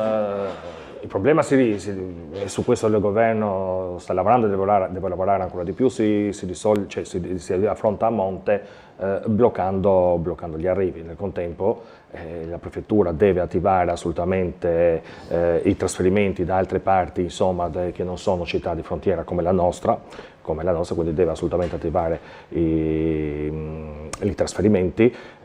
Quella dell'area del Silos, appunto, è l'esempio plastico di quello che non vogliamo che succeda in Portovecchio. Per questo abbiamo scelto il partenariato pubblico-privato, perché non possiamo immaginare che un immobile si venda e poi venga venduto e poi rimanga per 20 anni in pieno degrado, perché poi il degrado attira queste cose. Sappiamo benissimo, e lo anticipo già, insomma, che così se qualcuno vuole polemizzare, che i magazzini del Portovecchio, non appena verrà approvato il progetto definitivo, dovranno essere sgomberati immediatamente e cominciare l'opera di rigenerazione urbana. Non possiamo assolutamente pensare che diventino appunto il Silos 2, 3, 4 e 5, dovranno essere consegnati sgombri e quindi assolutamente ci saranno delle ordinanze che provvedimento. Tra l'altro in Portovecchio ci sono anche dei lavori in corso. Dove in questi momenti? Cioè, dove si sta lavorando in Portovecchio? In questo momento si sta lavorando nella fila nel viale tra la prima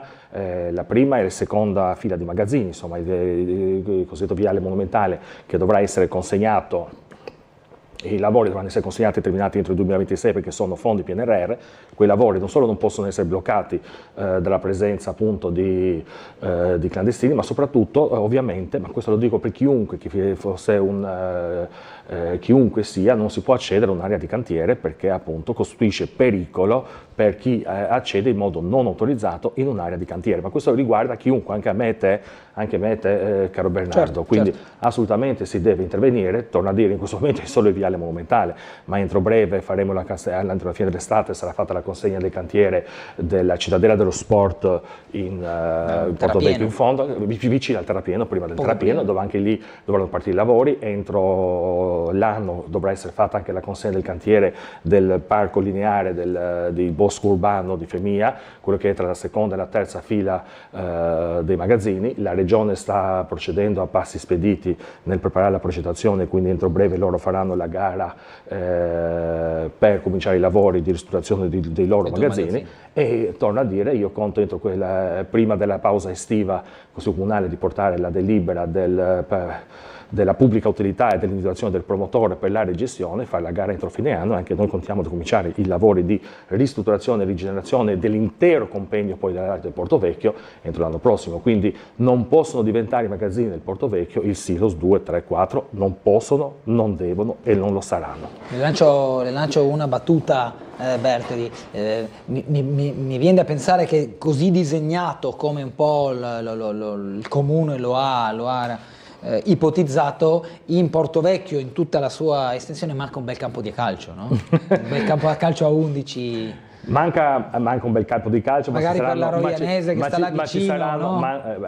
Diciamo così, lo dico insomma da un tifoso del calcio, a Trieste non mancano i campi di calcio, ci saranno veramente dei campi di pallavolo, pallacanestro, di tennis, ci saranno insomma molti impianti sportivi, anche delle palestre. Non posso svelare di più, e quindi perché giustamente deve prima essere completato l'iter burocratico amministrativo. Certo.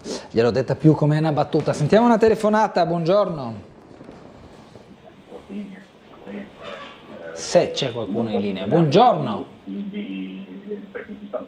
No, ci sento Bertoli che ripete quello che ha detto poco fa. Quindi cosa facciamo? Sì. Buongiorno. Niente, manderemo magari manderemo il messaggio di richiamarci, insomma, se però bisogna abbassare il volume del televisore e parlare solo col telefono, così abbiamo un discorso più fluido tra di noi. Buongiorno, sereno, se possibile felice dentro lo studio, da estendere la città tutta. Le domande della signora di via Baiardi sono sempre puntuali in suoi interventi, è una voce indispensabile della nostra città. Quando chiedono i triestini che vedono ieri fiorita a San Giusto, il nostro simbolo che oggi manca, una alabarda che sembrava smarrita, ora appare perduta, scrive Gianni, quella dell'alabarda di San Giusto che era fatta con le rose, insomma anche il sindaco ha detto che vedrà di fare qualcosa, no? Forse con delle pietre o comunque delle rose stesse per poter dare quel simbolo bello, visibile alla città. Vorrei sapere se è diventata legge l'installazione delle telecamere nelle scuole materne, forse anche nelle residenze per anziani, avrebbero un loro perché, scrive Renata, quindi la salvaguardia diciamo di tutte quelle situazioni spiacevoli che nel corso del tempo abbiamo visto fra abusi di persone anziane, bambini negli istituti. C'è una legge sulla privacy che consente fino a un certo punto, no? Sono questioni normative nazionali che deve risolvere il Parlamento col garante. Abbiamo una telefonata? Buongiorno. Pronto? Sì, buongiorno. Sì. Mi chiamo Riccardo Alessi, sono consigliere comunale a Ruda. A Ruda? Volevo intervenire riguardo appunto il discorso degli immigranti. Praticamente volevo riportare lo stipendio che prende il presidente di Save Children all'anno, che sono $365.000 all'anno, nonché anche il presidente della ONG Care, che prende $250.000 l'anno. Quindi è chiaro che c'è un business ben preciso che è praticamente, come posso dire, sponsorizzato dalla sinistra, che da occuparsi dei lavoratori, degli operai delle fabbriche, della gente povera, oggi sfila con i carri carnevaleschi per le città italiane con la musica sinistrorsa cantando Bella ciao, bella ciao. Quindi questo degrado è sponsorizzato da una sinistra becera che sta portando questo paese alla distruzione e allo sfascio. Grazie. Va bene, grazie. Insomma, Bertoli, diciamo che la persona che ha chiamato è un evidente consigliere di centrodestra. Non lo so, però una cosa che è evidente, per come ha parlato mi viene da pensare che sia così. Insomma, a volte anche nel centro-sinistra, al di là di quello che devono dire poi a favore di telecamere, qualche preoccupazione su queste situazioni ce l'hanno. Però insomma, il fatto che la sinistra ha abbandonato, non da oggi, non da ieri, ma oramai da anni e anni, le fabbriche, gli operai per puntare su altre fasce di elettorato, insomma è un dato evidente che è stato anche, si è visto anche nelle ultime europee, si era già visto nelle amministrative precedenti, si era visto nelle precedenti europee. Questo è un dato evidente che lo sanno anche loro, poi giustamente ogni movimento decide di parlare all'elettorato che più ritiene opportuno di tutelare. È un po' strano per chi era abituato una volta ai termini di sinistra e destra, insomma, e di vari leader, però questo è un dato di fatto. Mi commenti questa mail: Portovecchio diventerà un luogo per alcuni privilegiati a discapito di tutta la città, scrive Elio. No, non diventerà un luogo per pochi privilegiati, in realtà l'area è enorme, invece diventerà un punto, un melting point, un punto vivo di incontro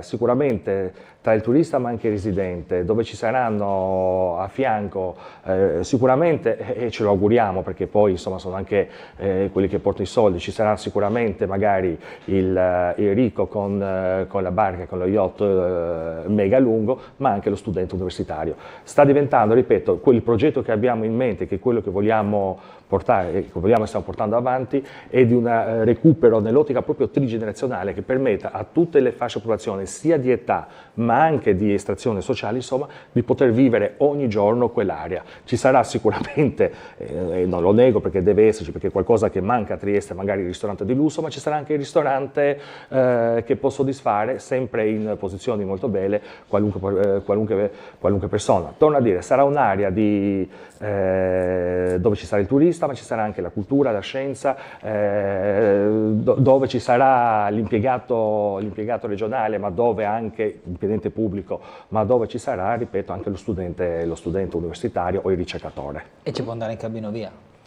Ripeto, parte il Molo Quarto, ha una fermata nell'area del polo museale, un altro punto appunto che tra l'altro la fermata è vicino al polo museale, ma dove c'è anche il polo del congressuale, sì. E poi ci sarà un'ultima fermata vicino a Barcola per andare a Opicino. Insomma, le gare, avete visto che anche la Regione ha dato l'ok al Vinca al terzo livello, manca un'ultima autorizzazione che deve arrivare entro 30 giorni, il Ministero ha tempo 30 giorni poi per esprimersi su questo Vinca, e noi puntiamo a cominciare con i lavori, appunto, come era dal cronoprogramma, entro la fine di quest'anno, per arrivare anche quest'opera deve essere consegnata nel 2026, visto che è finanziato con fondi PNRR. Quindi nessun tipo di incertezza riguardo le mosse di chi è contrario, i pareri che vengono poi... Noi ci basiamo sui dati scientifici, anche il Tribunale è stato estremamente chiaro, quindi torno a dire, poi... Il TAR. Torno a dire, in sostanza, abbiamo la coscienza a posto, abbiamo eseguito e fatto tutto quanto secondo come previsto dalla normativa. Persino l'Università di Udine, insomma, che tutto può essere detto, insomma, anche se delle accuse sono volate, perché ogni volta che un esponente esprime un parere favorevole a quest'opera volano accuse di tutti i tipi, ha espresso un parere, non solo un parere, ha fornito un contributo molto importante nella valutazione dell'impatto ambientale, e dice anzi che questo progetto può aiutare a migliorare l'impatto ambientale su quell'area e anche sul futuro del Bosco Bovedo. Telefonata, buongiorno. Prego. Buongiorno. Buongiorno. Ci dica. Senti, sono Francesco da Trieste. Sì. Ci dica. Volevo una risposta dall'assessore. Prego, abbassi il volume della TV. L'ho passato. Sentiamo ancora. Vabbè, ci dica. Prego. Che domanda vuole fare all'assessore? Allora, vorrei sapere solo una cosa. Qual è la differenza che... ho abbassato. Non mi sembra. Ci dica, ci faccia pure la domanda. Ho abbassato io. Quindi non c'è più? Beh, bravo. Ah, ok, vabbè, ditemi. Vabbè, ok. Allora, vignetta sul silos.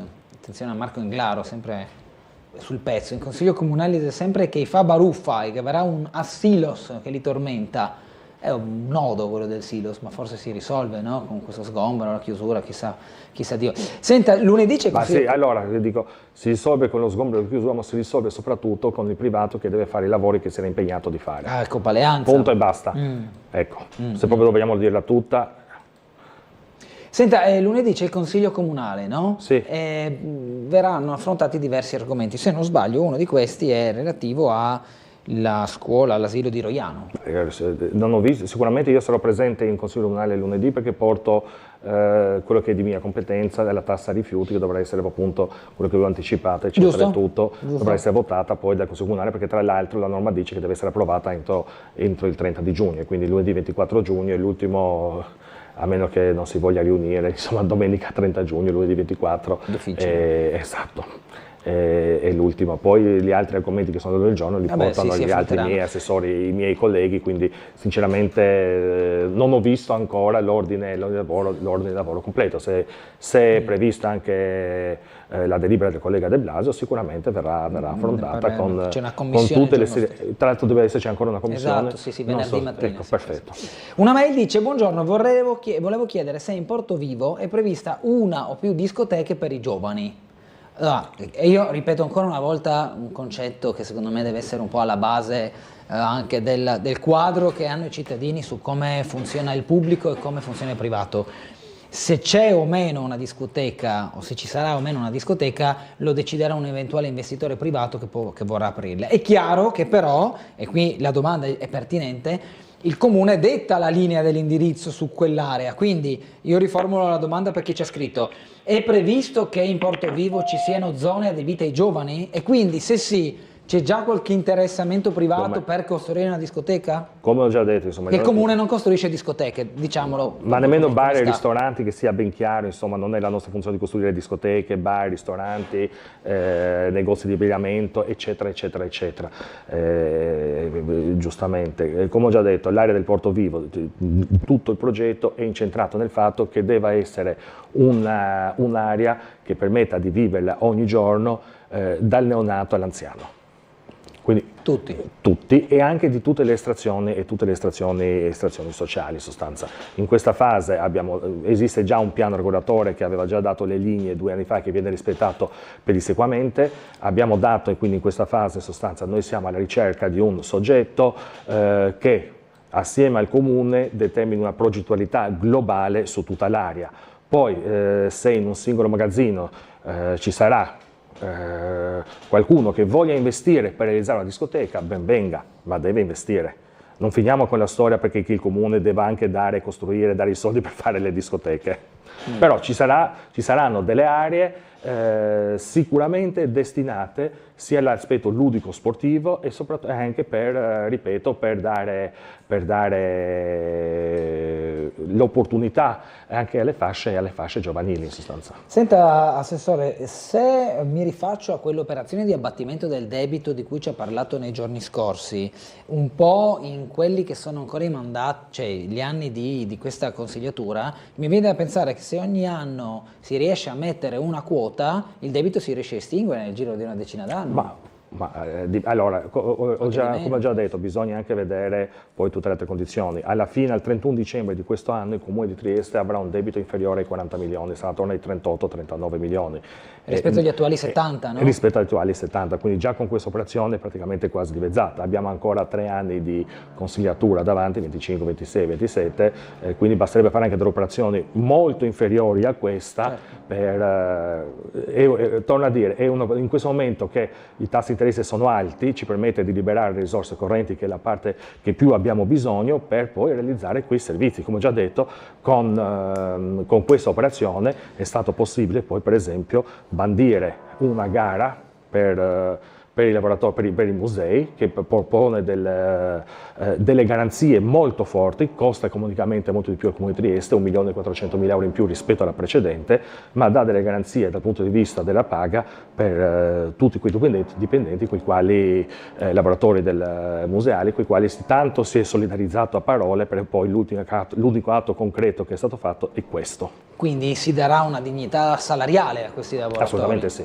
Cosa che è mancata in passato. Diciamo che verrà indicato un contratto di riferimento molto ma molto più tutelante rispetto al precedente. Ok. Dobbiamo chiudere, sono arrivate quasi le 10. Grazie all'assessore comunale Everest Bertoli con le deleghe al Portovecchio, al bilancio e ai project financing, che è uno strumento che abbiamo visto essere stato molto utile per la cittadella da Sport di Alocchi. È uno strumento, tra l'altro, insomma, anche la Regione è stato molto utile, ma non solo in quell'aspetto. Ne abbiamo realizzati in questi 2 anni almeno 4-5 interventi, ne realizzeremo anche altri. La Regione, il Presidente Federica stesso, ha detto in modo molto chiaro che la Regione starà e darà i contributi, soprattutto anche nell'ambito degli impianti sportivi, solamente a quelle iniziative che verranno realizzate in partenariato pubblico-privato. È uno strumento molto forte, molto importante, se gestito con capacità, intelligenza e con partner privati forti e veramente interessati, non può che dare risultati molto positivi per la comunità. E probabilmente anche a la cittadella di Via Locchi